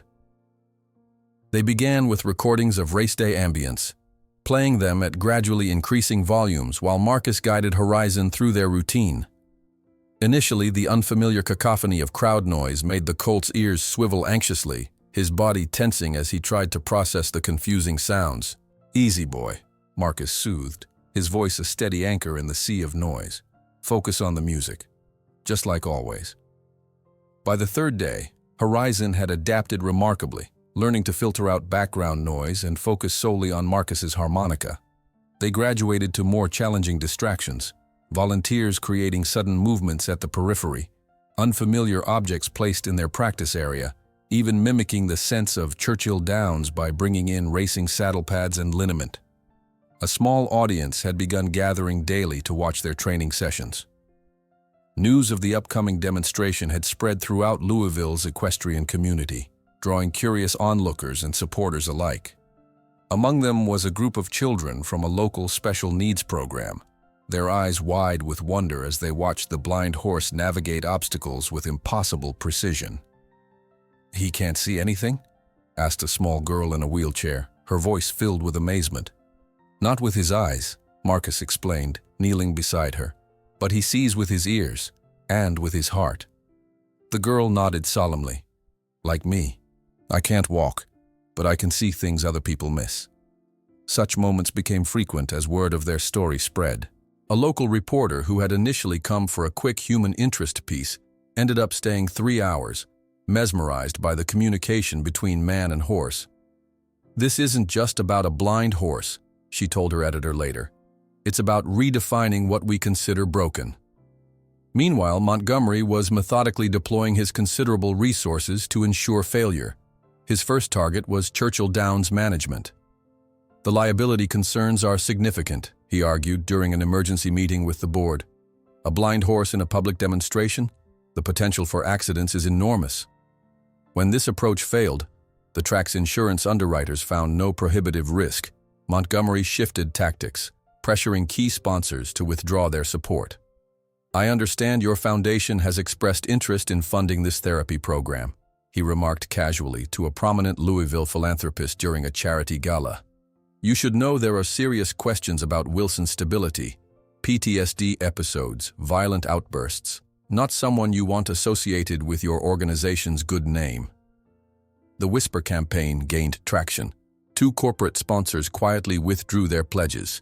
A planned feature on a national morning show was suddenly canceled due to scheduling conflicts. The veterans organization that had initially offered to provide transportation for Horizon received an anonymous tip questioning the safety of allowing a mentally unstable handler near vulnerable populations.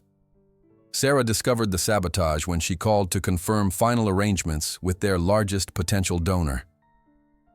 "I'm sorry, Dr. Jenkins," the foundation director said uncomfortably. "We've decided to explore other opportunities that align better with our mission." "Montgomery got to them," Sarah told Marcus that evening, her expression grim. "He's systematically cutting off our support."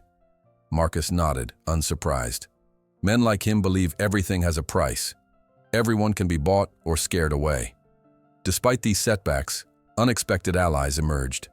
A group of veterans who had served with Marcus in Afghanistan arrived unannounced at Sarah's clinic, having driven through the night from 3 different states. "Wilson saved my life twice," explained Staff Sergeant James Reeves, his prosthetic hand gleaming in the morning sun.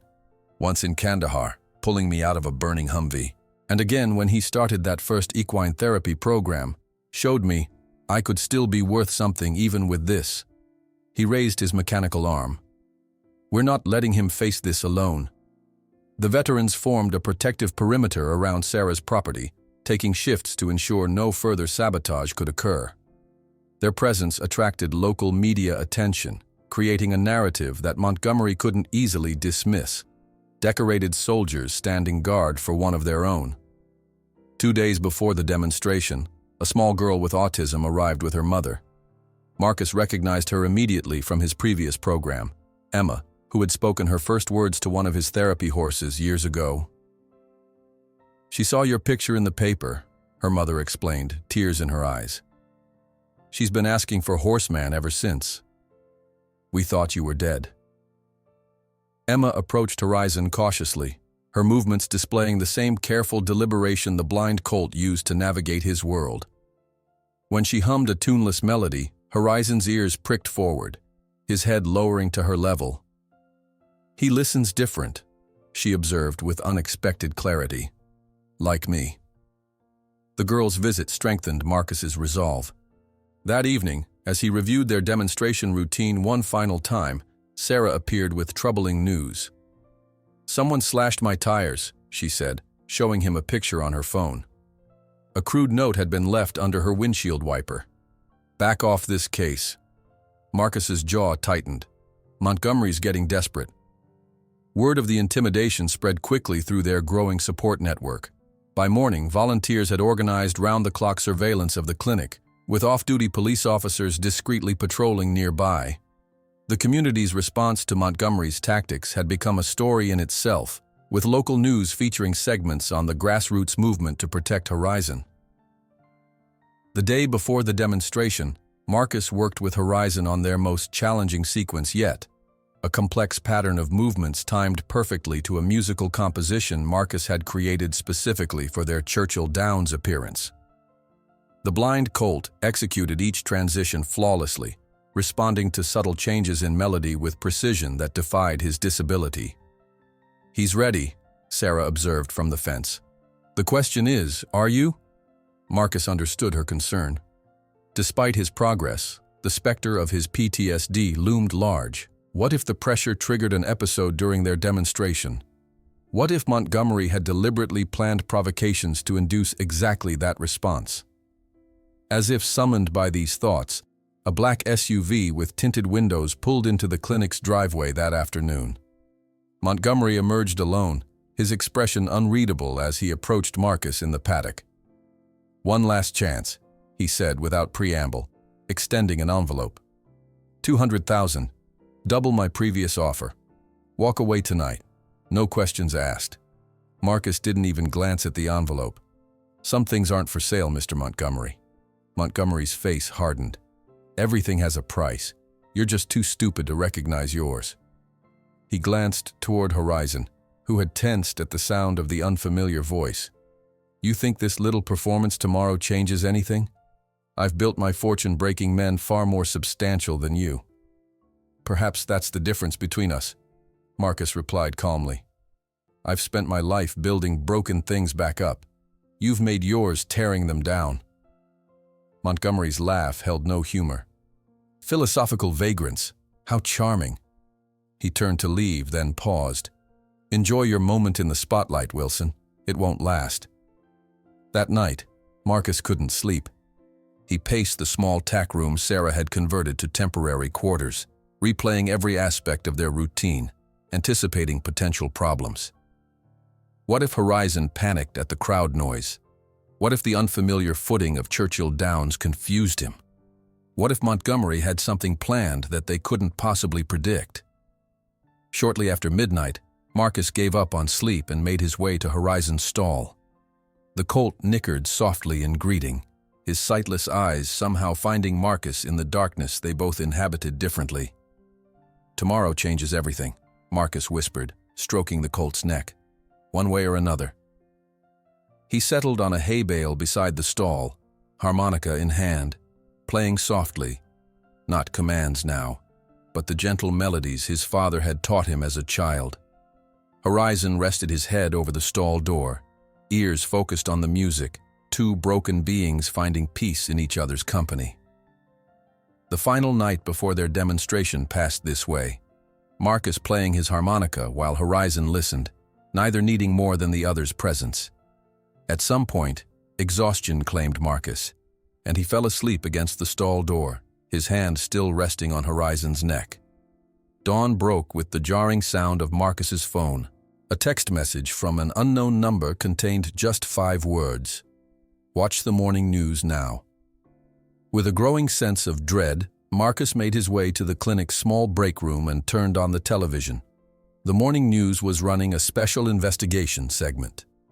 His own face filled the screen, wild-eyed, bearded, terrified, as security camera footage showed him in the throes of a severe PTSD episode 3 years earlier, overturning displays and shouting at invisible enemies in a shopping mall. The man at the center of Saturday's controversial demonstration at Churchill Downs, the reporter's voice explained, shown here during a violent public breakdown that resulted in his arrest and involuntary psychiatric hold. Sources close to the situation question whether someone with Marcus Wilson's documented instability should be working with vulnerable populations like disabled children. Marcus stared at the screen in horror, watching a moment he didn't even remember. A piece of his broken history weaponized against him, broadcast to thousands of homes across Kentucky on the morning of their demonstration.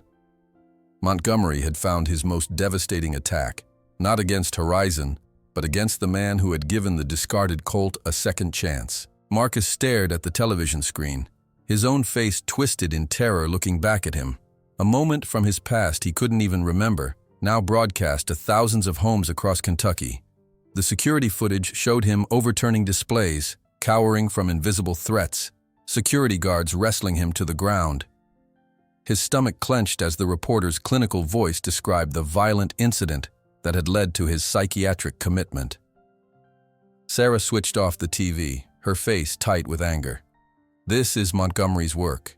He's trying to destroy your credibility before you even step into that ring." Marcus remained silent, eyes fixed on the blank screen, seeing not its darkness but the frightened faces of onlookers in that long-forgotten mall. The shame burned through him like acid. "Maybe he's right," Marcus finally said, his voice barely audible. "Maybe someone like me shouldn't be working with vulnerable populations." "That's exactly what he wants you to believe," Sarah countered, gripping his shoulder. "This is what PTSD looks like, Marcus. It's not your fault, and it doesn't define who you are or what you're capable of." The drive to Churchill Downs passed in tense silence. As they approached the legendary track, its iconic twin spires rising against the morning sky, Marcus could see the gathered crowd was considerably smaller than anticipated. Montgomery's media attack had worked. Many volunteers who had enthusiastically supported them days before were noticeably absent. "People are scared of what they don't understand," Sarah said softly, noting his gaze on the diminished crowd. "PTSD terrifies civilians because they can't comprehend what causes it." The horse trailer carrying Horizon pulled through the service entrance, flanked by the small group of veterans who had appointed themselves his guardians. As attendants directed them toward the demonstration area, Marcus noticed security personnel watching him with thinly veiled suspicion. Inside the preparation area, Marcus approached Horizon's trailer with leaden steps. The colt sensed his presence immediately, nickering softly, ears pricked forward in recognition. But even Horizon seemed to detect the change in Marcus's emotional state, his head tilting questioningly as Marcus opened the trailer door. "Hey, buddy," Marcus whispered, his voice thick with emotion. "Rough morning." As he led Horizon down the ramp, a Churchill Downs official approached, clipboard in hand, anxiety evident in his expression. "Mr. Wilson, given the revelations this morning, the committee is suggesting it might be prudent to cancel today's demonstration." The man's eyes darted nervously between Marcus and Horizon. Perhaps reschedule when circumstances are more favorable. Marcus felt the weight of defeat pressing down on him. Montgomery got to you too. The official shifted uncomfortably. We're simply concerned about potential liability issues. Your condition, my condition? Marcus echoed, a rare flash of anger breaking through his resignation. You mean the PTSD I developed serving this country? The condition that affects hundreds of thousands of veterans? I merely suggested. I failed many times in my life. Marcus interrupted, straightening his shoulders. But Horizon never failed me. He deserves his chance. Before the official could respond, a commotion at the entrance drew their attention. A large group was making its way through the security checkpoint, at least 30 men and women, all wearing identical black t-shirts. As they approached, Marcus could read the bold white lettering across their chests. Could be me. Staff Sergeant Reeves led the group, his prosthetic hand glinting in the morning sun. We heard there might be some reconsideration happening, he said, addressing the track official directly. Thought we'd come make sure our brother gets his fair shot. The official stared at the assembled veterans, some in wheelchairs, others with visible prosthetics, all wearing the same shirt declaring solidarity with Marcus's struggle. These people all have PTSD too, Reeves continued, his voice carrying enough for nearby spectators to hear. Should they also be banned from public spaces, from contributing to society, from helping others heal? The official's gaze traveled over the group, recognition dawning in his eyes. Among them stood a retired general, a local police chief, a prominent surgeon, all veterans, all silently challenging the stigma Montgomery had weaponized. Before the official could respond, an elderly woman pushed through the crowd, supporting herself with a cane. Behind her followed a teenage boy in a wheelchair, his features marked by the distinctive characteristics of Down syndrome. "Excuse me," she announced firmly. "I've driven 3 hours to be here and I won't be turned away." My grandson spoke his first full sentence during a session with Mr. Wilson's program 6 years ago. She faced Marcus directly. "You probably don't remember us. Jason here was nonverbal until you paired him with that old Appaloosa. Stargazer, I think his name was." Marcus's throat tightened as memories flooded back. "I remember," he said. "Horse makes me brave." The boy grinned widely. "I still talk now, all the time. Mom says too much sometimes." A ripple of laughter broke the tension. Other families began stepping forward, parents of children with autism, physical disabilities, emotional trauma, all sharing stories of how Marcus's previous program had changed their lives. The official glanced toward the executive box where Montgomery sat watching the scene unfold, then back to the diverse group surrounding Marcus and Horizon. Making a decision that would likely cost him professionally, he nodded. "The demonstration will proceed as scheduled," he announced. "In 30 minutes. As the official retreated, the veterans formed a protective circle around Marcus and Horizon. Sarah approached with a bottle of water and a reassuring smile. "Still think you shouldn't work with vulnerable populations?" she asked softly. Marcus looked around at the gathering of supporters, broken people by society's standards, yet standing tall in their shared humanity. Something shifted inside him, a weight he'd carried for years beginning to lift. "We need to modify our routine," he told Sarah, sudden determination replacing his earlier defeat. "Something that addresses this directly, that shows what's really possible when people see beyond limitations." As they prepared, Montgomery made one final attempt to derail the demonstration. A staff member accidentally activated the sound system during a test, causing feedback to screech through speakers near Horizon's preparation area. The blind colt reared in panic at the sudden assault on his sensitive hearing, nearly pulling away from his handlers. Marcus reacted instantly, his harmonica at his lips before conscious thought intervened. The soothing melody cut through the chaos, reaching Horizon like a lifeline. The colt's ears swiveled toward the familiar sound, his panic subsiding as Marcus approached slowly, continuing to play. "That's it," Marcus murmured between notes. Focus on what you know is real, not on what frightens you. By the time they were called to the performance area, Horizon had fully recovered from the deliberate sabotage. The Churchill Downs announcer introduced them with diplomatic neutrality, making no mention of the morning's controversy. The crowd, though smaller than anticipated, responded with encouraging applause as Marcus led Horizon to the center of the demonstration ring. "Ladies and gentlemen," the announcer's voice echoed, "today's special demonstration features Horizon, a completely blind thoroughbred colt, and Marcus Wilson, demonstrating innovative training techniques developed for animals with special needs." Marcus surveyed the audience briefly, noting Montgomery's smug expression in the executive box. Taking a deep breath, he gently released Horizon's lead rope, stepping away from the colt who stood perfectly still, ears focused on Marcus's position. A murmur rippled through the crowd as Marcus moved to the perimeter of the ring, leaving Horizon alone in the center. For many spectators, this was their first realization that the colt was truly blind, his milky eyes now visible to all. "What's he doing?" someone whispered loudly. "The horse will panic without guidance." Marcus removed his harmonica from his pocket, the small instrument glinting in the morning sun.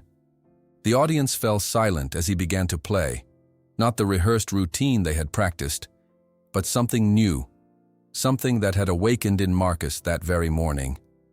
The melody began hesitantly, reflecting fear and uncertainty, the notes sometimes breaking as if in pain. Horizon's ears tracked the sound, his head tilting in apparent confusion at this unfamiliar composition. Gradually, the melody transformed, finding strength and clarity. As it did, Horizon began to move, tentative steps at first, then with increasing confidence. Following only the changing musical cues, the blind colt navigated a complex pattern across the ring, turning, stopping, and changing pace with remarkable precision. "He's reading the music," a child's voice carried across the hushed crowd. "The horse is listening to the story in the song." Indeed, Marcus was telling their story through melody, the fear, the pain, the gradual building of trust. Horizon responded not just with obedience, but with evident understanding, his movements becoming more fluid, more expressive, as if dancing to the narrative of their shared journey. When the music shifted to a triumphant, soaring phrase, Horizon executed a perfect circle around the ring's perimeter, never once straying from his path despite having no visual markers to guide him. The crowd erupted in spontaneous applause. For the finale, Marcus played a gentle, inviting melody. Horizon stopped his movement, head raised, listening intently. Then, with deliberate steps, he walked directly to Marcus, navigating solely by sound across the expanse of the ring. When Horizon reached him, Marcus lowered the harmonica and simply stood in silence. The colt, unprompted, gently pressed his forehead against Marcus's chest in a gesture of profound trust that brought tears to many observers' eyes. "This horse cannot see with his eyes," Marcus said, his voice carrying across the now silent ring. "But he sees with his ears, with his heart, with the trust we've built together." He placed his hand on Horizon's neck. Like many of us, veterans who came back different from war, children who face challenges others don't understand, Horizon has learned that limitations don't define capabilities.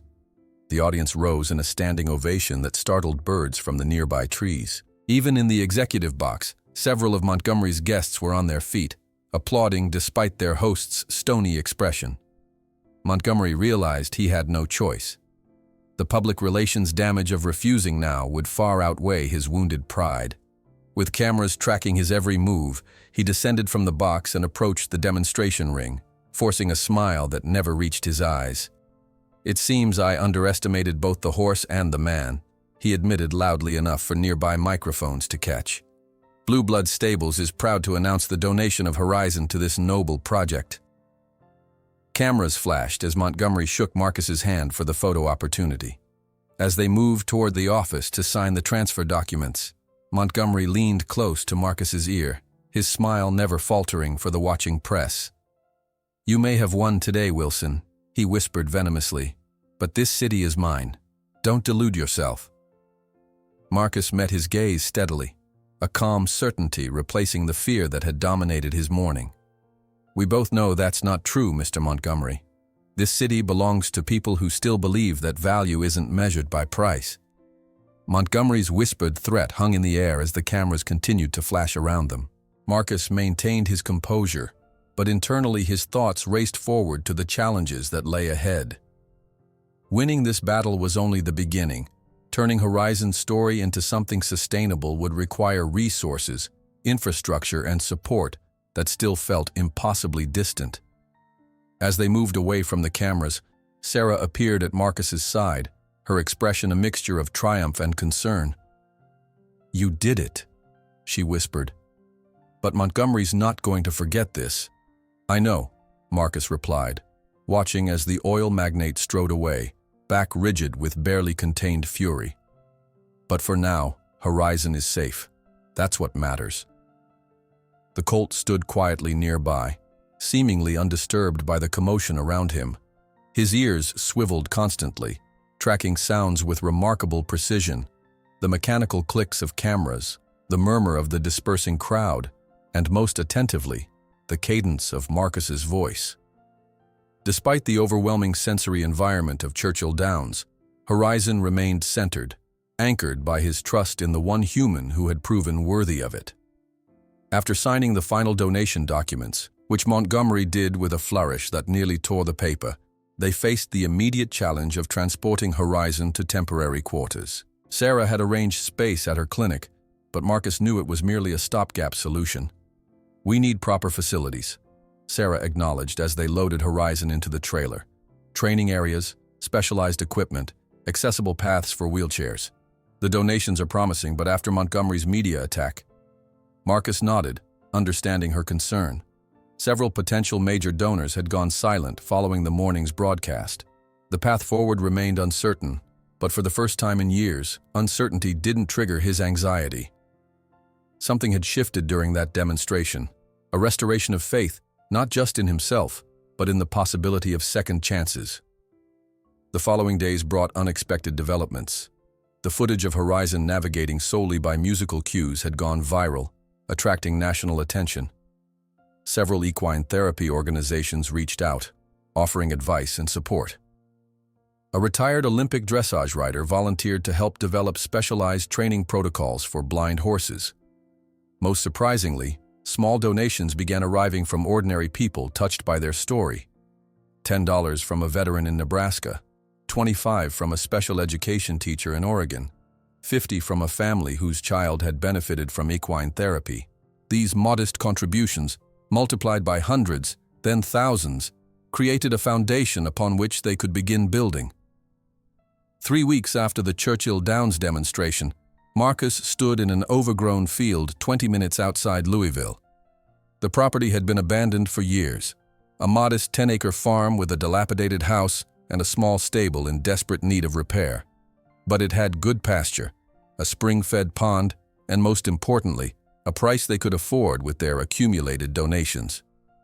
"It's not much," Sarah admitted, surveying the sagging fence line.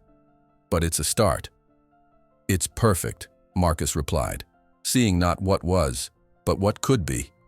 The decision to name it Horizon Therapeutic Riding Center came naturally.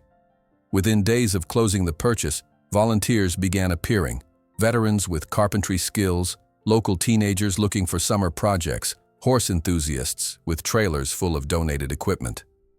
The community that had rallied around them at Churchill Downs now materialized in work boots and tool belts, transforming theory into reality. Progress came in fits and starts. For every step forward, a newly repaired stable wall, a delivered load of arena sand, there seemed to be a corresponding setback. Local contractors mysteriously became unavailable after receiving calls from concerned citizens. Supply deliveries were delayed without explanation. An application for nonprofit status encountered unusual administrative hurdles. Montgomery's invisible hand was at work, but his opposition had an unexpected effect. It strengthened the resolve of those supporting the project. When a lumber company suddenly canceled a critical delivery, 3 pickup trucks arrived the next morning, beds loaded with donated materials from local farmers. When the county mysteriously lost their permit application, a retired judge who served on the Veterans Board personally walked the paperwork through the system. Through it all, Horizon continued to thrive. The blind colt, now approaching his first birthday, had developed an uncanny spatial awareness of his surroundings. He mapped the paddock in his mind, creating invisible pathways he followed with confidence. Visitors were invariably astonished to learn of his blindness, so natural were his movements around familiar territory. Marcus expanded their communication system daily. Different musical phrases now indicated dozens of distinct commands, allowing for increasingly complex interactions. More remarkable was Horizon's ability to respond to emotional nuances in Marcus's playing. The colt seemed to understand not just what was being asked, but the feeling behind the request. One evening, as sunset painted the Kentucky hills in amber and gold, a visitor observed Marcus and Horizon working in the newly constructed round pen. The blind colt executed a perfect figure-8 pattern, responding to subtle changes in melody with fluid grace. "It's like watching a dance," the visitor commented to Sarah. "How does the horse know where to place each foot without seeing?" "He feels the music," Sarah explained. "Marcus doesn't just give commands, he creates a soundscape that Horizon navigates through. The music becomes a map." As word of their unique methodology spread, requests to visit the center multiplied. Families with special needs children, veterans struggling with PTSD, equine specialists curious about their techniques, all made pilgrimages to the modest facility still under construction. Though not officially open, these informal visits became impromptu therapy sessions, with Horizon instinctively responding to the emotional needs of visitors. A particularly powerful moment came when a young Marine with severe burn injuries met Horizon for the first time. The man, whose face had been reconstructed after an IED explosion, stood rigidly as the blind colt approached. Horizon, relying on scent and sound rather than visual appearance, showed no reaction to the scarring that made most people flinch. Instead, he gently pressed his muzzle against the veteran's chest in the same trusting gesture he often shared with Marcus. "He doesn't care what I look like," the Marine whispered, tears tracking down his damaged cheeks. "He just accepts." Such moments confirmed for Marcus that their work transcended conventional therapy. Something profound happened when those who felt broken encountered a being who navigated the world differently but completely without self-pity. 5 weeks into the renovation, with the center taking shape around them, disaster struck. A severe thunderstorm swept through the county, dropping nearly 7 inches of rain in 6 hours. The creek bordering their property overflowed, flooding the newly repaired stables and washing away sections of fencing. Equipment was damaged, fresh arena footing ruined, and their meager financial reserves would be stretched to breaking point by the repairs. Standing in mud-caked boots the morning after, surveying the damage, Marcus felt a familiar heaviness descending, the weight of futility that had dominated his post-war existence. Sarah placed a hand on his shoulder, her own exhaustion evident. "We'll figure it out," she said, though her voice lacked conviction. As they contemplated their next steps, a black limousine appeared on the rain-rutted driveway. Marcus tensed, immediately suspecting Montgomery had come to gloat over their setback. Instead, a different figure emerged, an elderly man supporting himself with a cane, followed by a young boy in a wheelchair carefully navigated across the muddy ground by an attendant. "Mr. Wilson?" the man called. "Richard Montgomery's my name. This is my grandson, Thomas." Marcus approached cautiously, noting the family resemblance to his nemesis. "Montgomery? As in—" "Richard's my son," the old man confirmed. "I'm senior, he's junior, though he doesn't use the distinction much these days." He gestured to the boy, who appeared to be about 10 years old. "Thomas has cerebral palsy. Doctors thought equine therapy might help with his motor control, but Richard—" He trailed off, his expression clouding. "My dad doesn't like things that aren't perfect," Thomas supplied, his words slightly slurred but clearly understandable. "Including me." The brutal honesty of the child's assessment hung in the air. Marcus knelt beside the wheelchair, bringing himself to Thomas's eye level. "Well, we specialize in imperfection here," he said with a gentle smile. Would you like to meet Horizon? The boy's face lit up. The blind horse from TV? Yes. As they made their way to the temporary shelter where Horizon had weathered the storm, the elder Montgomery explained further. I've been following your story. Richard doesn't know we're here. He and I have different views on what constitutes value. His gaze swept over the flood damage. Appears you've had a setback. Nothing we can't overcome, Marcus replied automatically, though the words felt hollow given the destruction around them. Horizon sensed their approach, his head rising alertly, ears forward. Marcus played a soft, welcoming melody on his harmonica, and the colt immediately walked toward them with confident steps, navigating the mud-slick ground with surprising grace. Thomas watched with wide eyes as Horizon approached his wheelchair, nostrils flaring to capture the boy's scent. The colt lowered his head with gentleness that seemed impossible for an animal who couldn't see, his muzzle hovering inches from the boy's outstretched hand. He knows I can't move right, Thomas whispered in awe. He's being extra careful. He understands difference, Marcus explained, watching the connection forming between boy and horse. When you can't see the world like others do, you learn to sense things differently. The elder Montgomery observed the interaction with glistening eyes. When Thomas began to laugh, a bright, uninhibited sound, as Horizon's velvet muzzle tickled his palm, the old man turned to Marcus with sudden resolve. I've been looking for something worthwhile to support in my remaining years, he said quietly. Something my son would disapprove of makes it doubly attractive. By evening, as the elder Montgomery's limousine disappeared down the driveway, the center's future had been transformed.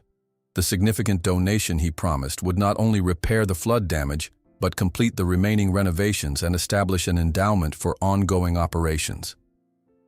His single condition, that his grandson receive regular sessions with Horizon, seemed less a requirement than a gift in itself. As twilight settled over the property, Marcus sat on the porch steps of what would become the center's main office, Horizon grazing peacefully nearby.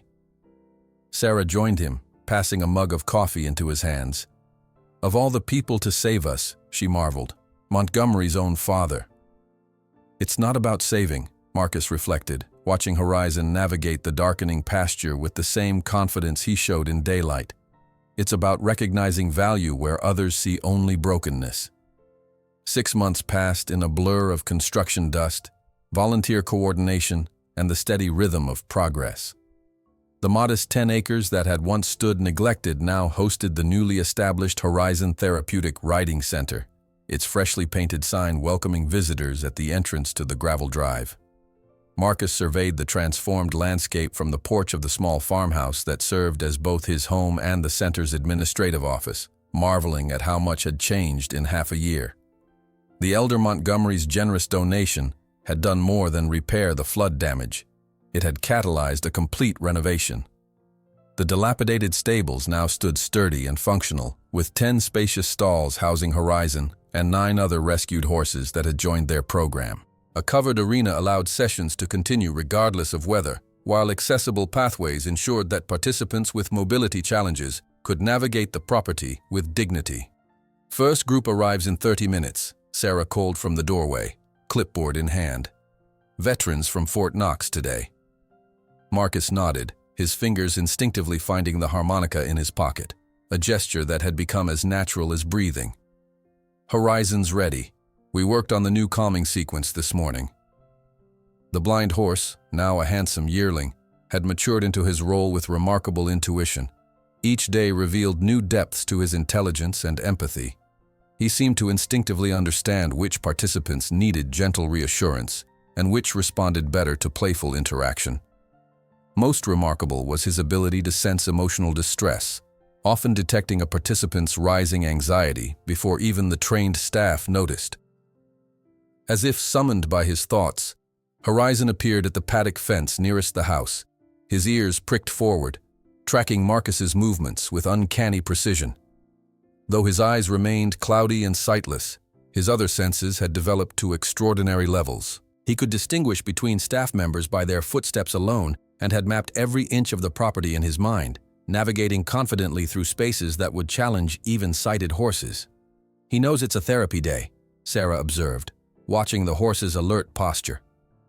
"Sometimes I swear he can read our schedule." The center's formal program had been operating for just over 3 months, already serving dozens of participants weekly. Veterans with PTSD formed their core group, but children with autism, adults recovering from trauma, and people with physical disabilities had all found their way to Horizon's gentle presence. Marcus descended the porch steps, making his way toward the waiting horse. Their morning sessions had become a ritual, quiet time together before the day's activities began. As he approached, Horizon nickered softly in greeting, a sound reserved exclusively for Marcus. "Morning, old friend," Marcus said, reaching up to stroke the horse's neck. "Big day ahead." Though his PTSD episodes had significantly decreased, they hadn't disappeared entirely. Just 3 weeks earlier, a car backfiring near the property had triggered a severe flashback, dropping Marcus to his knees behind the stable. Before Sarah or any staff could reach him, Horizon had somehow sensed his distress, breaking away from his handler to find Marcus. The horse had stood protectively beside him, his solid presence an anchor until the worst of the episode passed. The incident had reinforced what the staff already knew. The healing flowed both ways between man and horse. Their broken pieces somehow fit together to create something whole. The rumble of an approaching van interrupted their moment of connection. Marcus gave Horizon a final pat before heading to greet the day's first participants.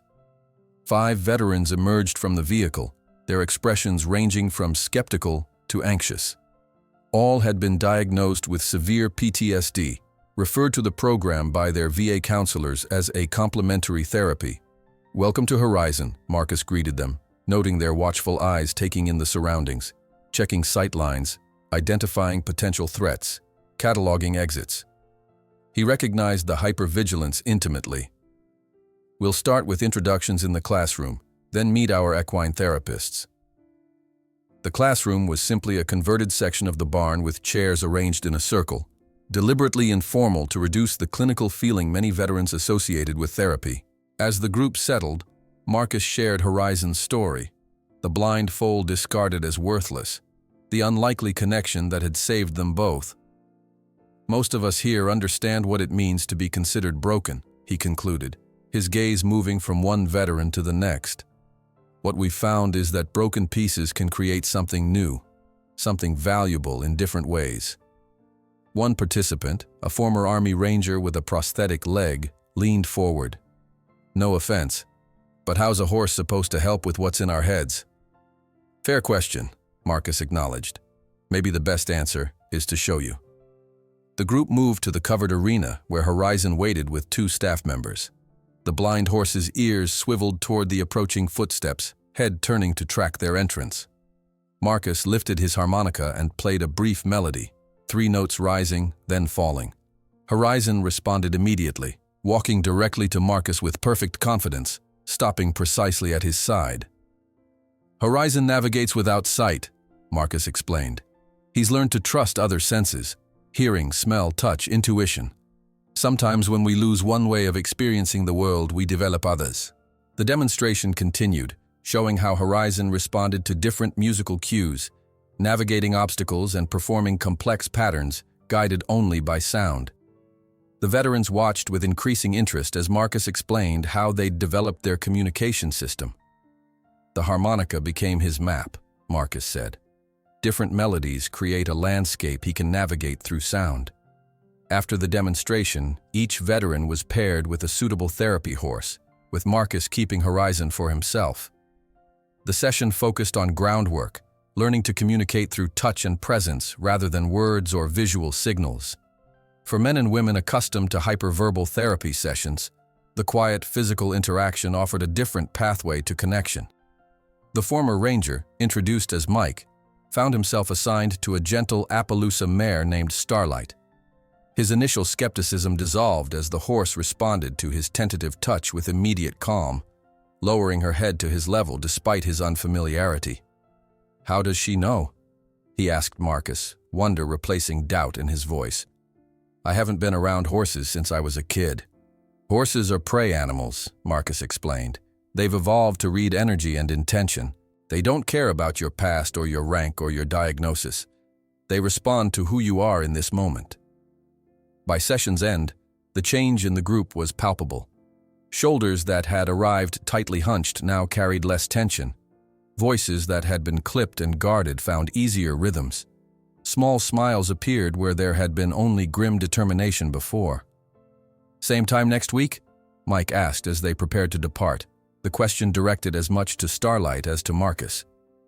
"We'll be here," Marcus confirmed. After the van departed, Sarah joined Marcus in the arena where he was removing Horizon's halter. "Another successful session," she observed, handing him a clipboard with assessment notes. "The VA coordinator called. They want to expand our program, add 2 more weekly groups." Marcus nodded, reviewing the notes. "We'll need more staff, more horses." "Already working on it. 3 promising rescue candidates at the county shelter, and 2 therapy certification applications from volunteers." She hesitated, then added, "There's something else." "Richard Montgomery Jr. was seen at the county permits office yesterday asking questions about our property." Marcus frowned. Though Montgomery had been publicly quiet since their confrontation at Churchill Downs, they'd encountered enough mysterious obstacles to suspect his continued opposition. Deliveries inexplicably rerouted, potential staff receiving better offers elsewhere, subtle pressure on local businesses to withhold support. His father's donation must have stung, Marcus observed, returning the clipboard. Finding out his son tried to destroy something the grandfather values. "Speaking of which," Sarah nodded toward the driveway where a familiar black limousine was approaching. "Seniors early today." The elder Montgomery's visits had become a weekly fixture, bringing young Thomas for his therapy sessions with Horizon.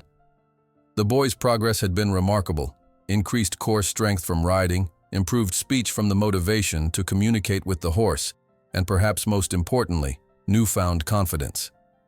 Today, as the attendant helped Thomas from the car to his wheelchair, Marcus noticed the boy was wearing a new riding helmet, painted with stars that matched Horizon's distinctive forehead marking. "Look, Mr. Wilson," Thomas called excitedly. "Grandpa got it custom made. Do you think Horizon will recognize it's for him?" Marcus smiled, kneeling to examine the helmet. "I'm sure he will. Horizon notices everything, doesn't he?" The boy nodded solemnly. "That's 'cause he listens with his heart instead of looking with his eyes. Like me with my legs. I can't walk right, but I can feel things other people miss." Such moments of clarity from their participants had become commonplace at the center. Children who struggled to articulate their experiences in traditional therapy settings often found perfect metaphors through their interactions with the horses, particularly Horizon. As Thomas began his session, the elder Montgomery joined Marcus at the arena rail. "My son is making inquiries about your operation," he said without preamble, his direct manner reminiscent of his son's but lacking the younger Montgomery's coldness. "Property assessments, zoning reviews, looking for vulnerabilities." Marcus nodded. Sarah mentioned something similar. "We've kept everything strictly by the book." "As you should, but Richard rarely plays by the book." The old man's weathered face creased with a mixture of regret and resignation. "He sees your success as a personal affront. The blind horse he discarded now helping his own son. It's more than his pride can bear." In the arena, Thomas was practicing a new exercise with Horizon. The blind horse stood perfectly still as the boy, supported by 2 staff members, transferred from his wheelchair to Horizon's back. Though the movement was awkward, Horizon remained steady, ears focused on Thomas's voice as the boy murmured encouragement to himself as much as to the horse. "He hasn't accepted that some strengths only emerge through weakness," Marcus observed quietly. The elder Montgomery's eyes never left his grandson. "No, that's a lesson Richard never learned." He turned to Marcus, his expression resolute. "I've made arrangements for additional funding, placed in a trust that Richard can't touch or influence. Whatever he's planning, you'll have resources to weather it." The man's continued support touched Marcus deeply. In the 6 months since opening, the center had attracted numerous donors. but none understood the personal stakes like Montgomery Sr. His quiet determination to support his grandson's healing, even against his own son's opposition, spoke to the program's core message, that value transcended conventional measures of worth. Later that evening, after all participants had departed and the staff completed their daily tasks, Marcus found himself alone with Horizon in the main paddock. The Kentucky sunset painted the sky in deepening shades of purple and gold, casting long shadows across the rolling pasture. He sat on a weathered fence rail, harmonica in hand, playing not commands but simple melodies that carried no purpose beyond shared enjoyment. Horizon grazed nearby, occasionally lifting his head to the music, ears swiveling to track the changing notes. In these quiet moments, Marcus often reflected on their journey, from the abandoned foal and broken veteran to the thriving partnership that had created something larger than either could have achieved alone. "You know, Horizon," Marcus said softly, lowering the harmonica, "some might say it was me who saved you, but we both know the truth, don't you? It was you who saved me. You who taught me to see again what matters." Horizon nickered softly, as if in agreement, then turned his sightless eyes toward the horizon that he would never see, but somehow always seemed to sense existed.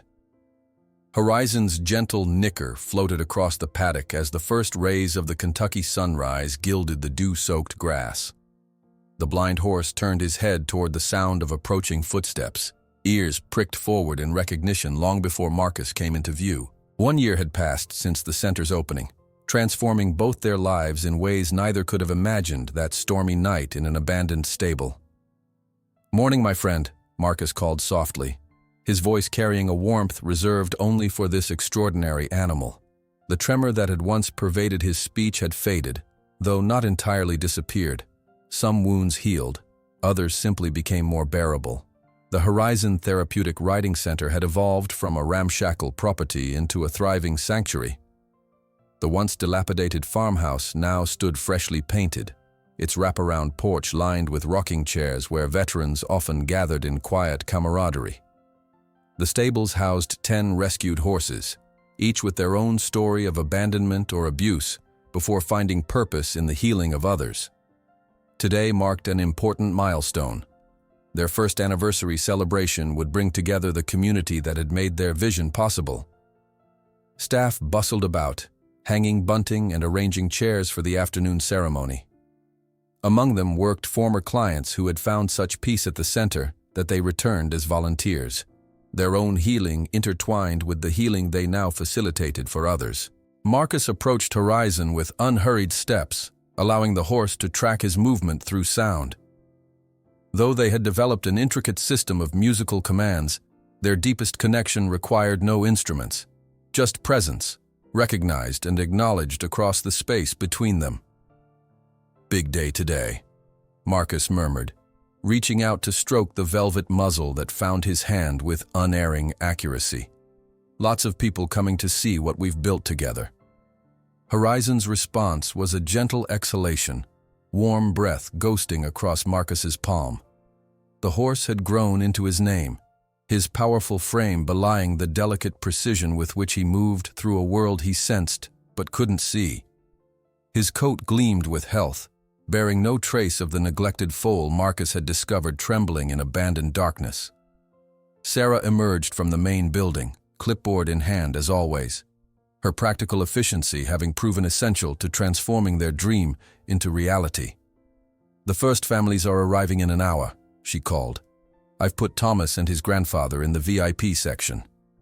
The elder Montgomery had remained their staunchest supporter, his generosity extending far beyond financial contributions. His weekly visits with young Thomas had evolved into a deeper involvement with the center's mission, lending his considerable influence to open doors that might otherwise have remained closed to a venture founded by a formerly homeless veteran. "And the surprise?" Marcus asked, checking that no volunteers were within earshot. Sarah's face brightened with uncharacteristic excitement. "All arranged. Transports confirmed for 2 o'clock, right after your demonstration with Horizon." The surprise represented months of careful planning. 3 horses from Richard Montgomery Jr.'s premier racing stable, recently retired from the track and slated for auction. Through discreet negotiations and the elder Montgomery's strategic intervention, the animals had been secured for the center's expanding program. The younger Montgomery remained unaware that his discarded champions would soon join the worthless colt he had once abandoned.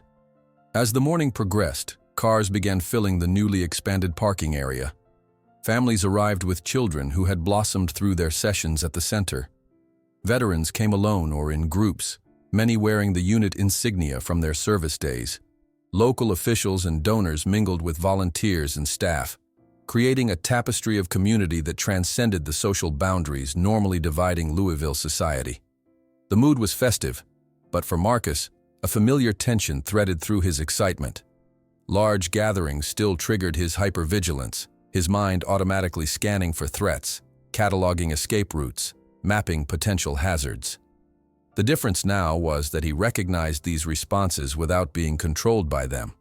Acknowledgement without surrender. At precisely noon, Sarah gathered the crowd around the outdoor arena, where a special demonstration had been prepared. Bleachers lined one side, quickly filling with eager spectators. A hush fell as Marcus entered the space with Horizon following a few paces behind, no lead rope connecting them. "Welcome to the first anniversary celebration of Horizon Therapeutic Riding Center," Marcus began, his voice stronger now than many who knew him from before would have believed possible. "What you're about to see isn't a performance or a trick. It's a conversation, a dialogue between two beings who've learned to communicate beyond conventional limitations." He removed the harmonica from his pocket, the small instrument catching the midday sunlight. Many in the audience had heard the story of how this simple object had become the bridge between human and horse, creating a language of sound that allowed Horizon to navigate his sightless world. The melody began softly, a questioning phrase that floated across the arena.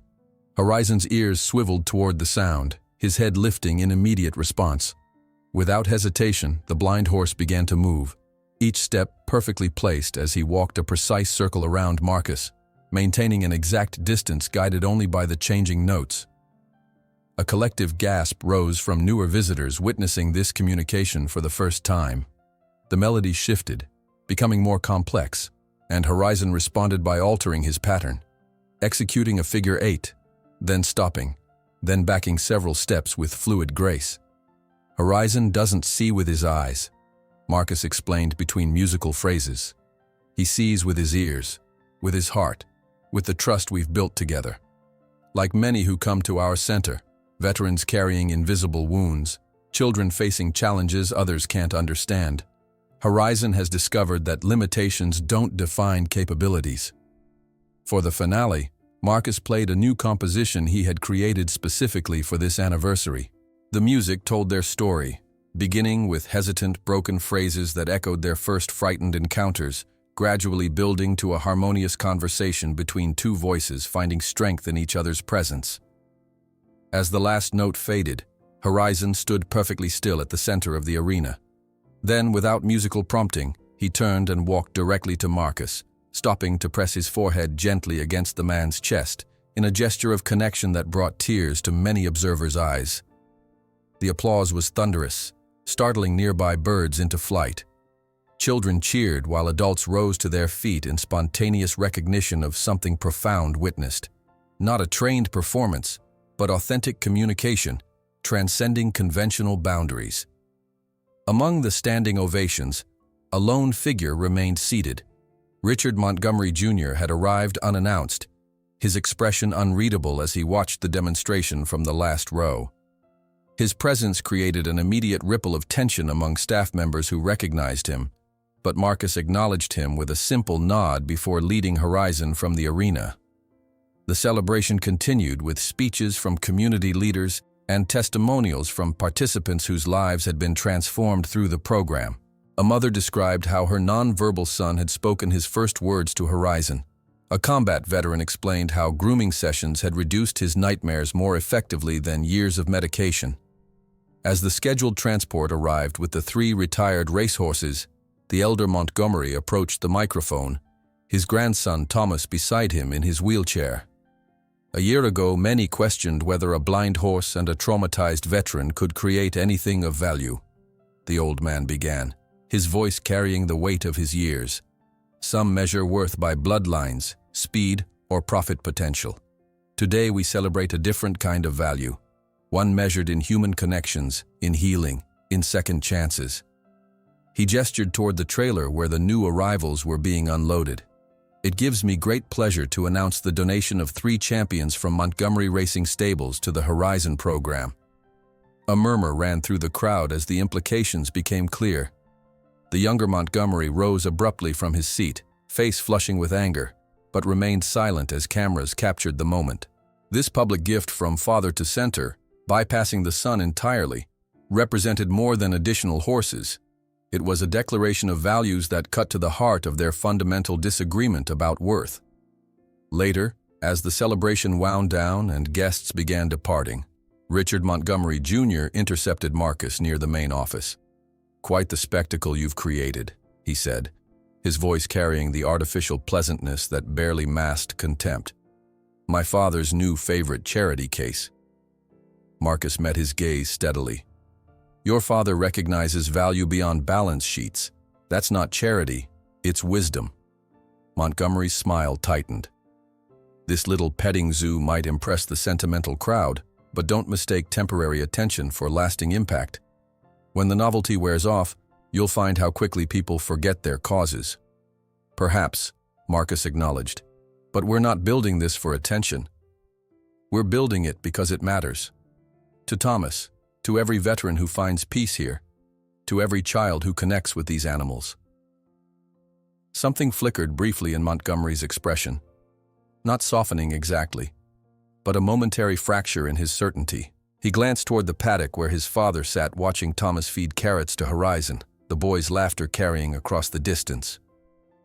"My son doesn't understand yet," came the elder Montgomery's voice as he approached, having overheard their conversation. "Some lessons take longer to learn than others." As dusk settled over the property, the last guests departed, leaving behind the peaceful quiet that had first drawn Marcus to this land. He found himself once again alone with Horizon in the main paddock, watching as the first stars appeared in the darkening sky. "1 year," he murmured, stroking the horse's neck. "1 year since we officially began. But our journey started long before that, didn't it?" Horizon nickered softly in response, his breath warm against Marcus's shoulder.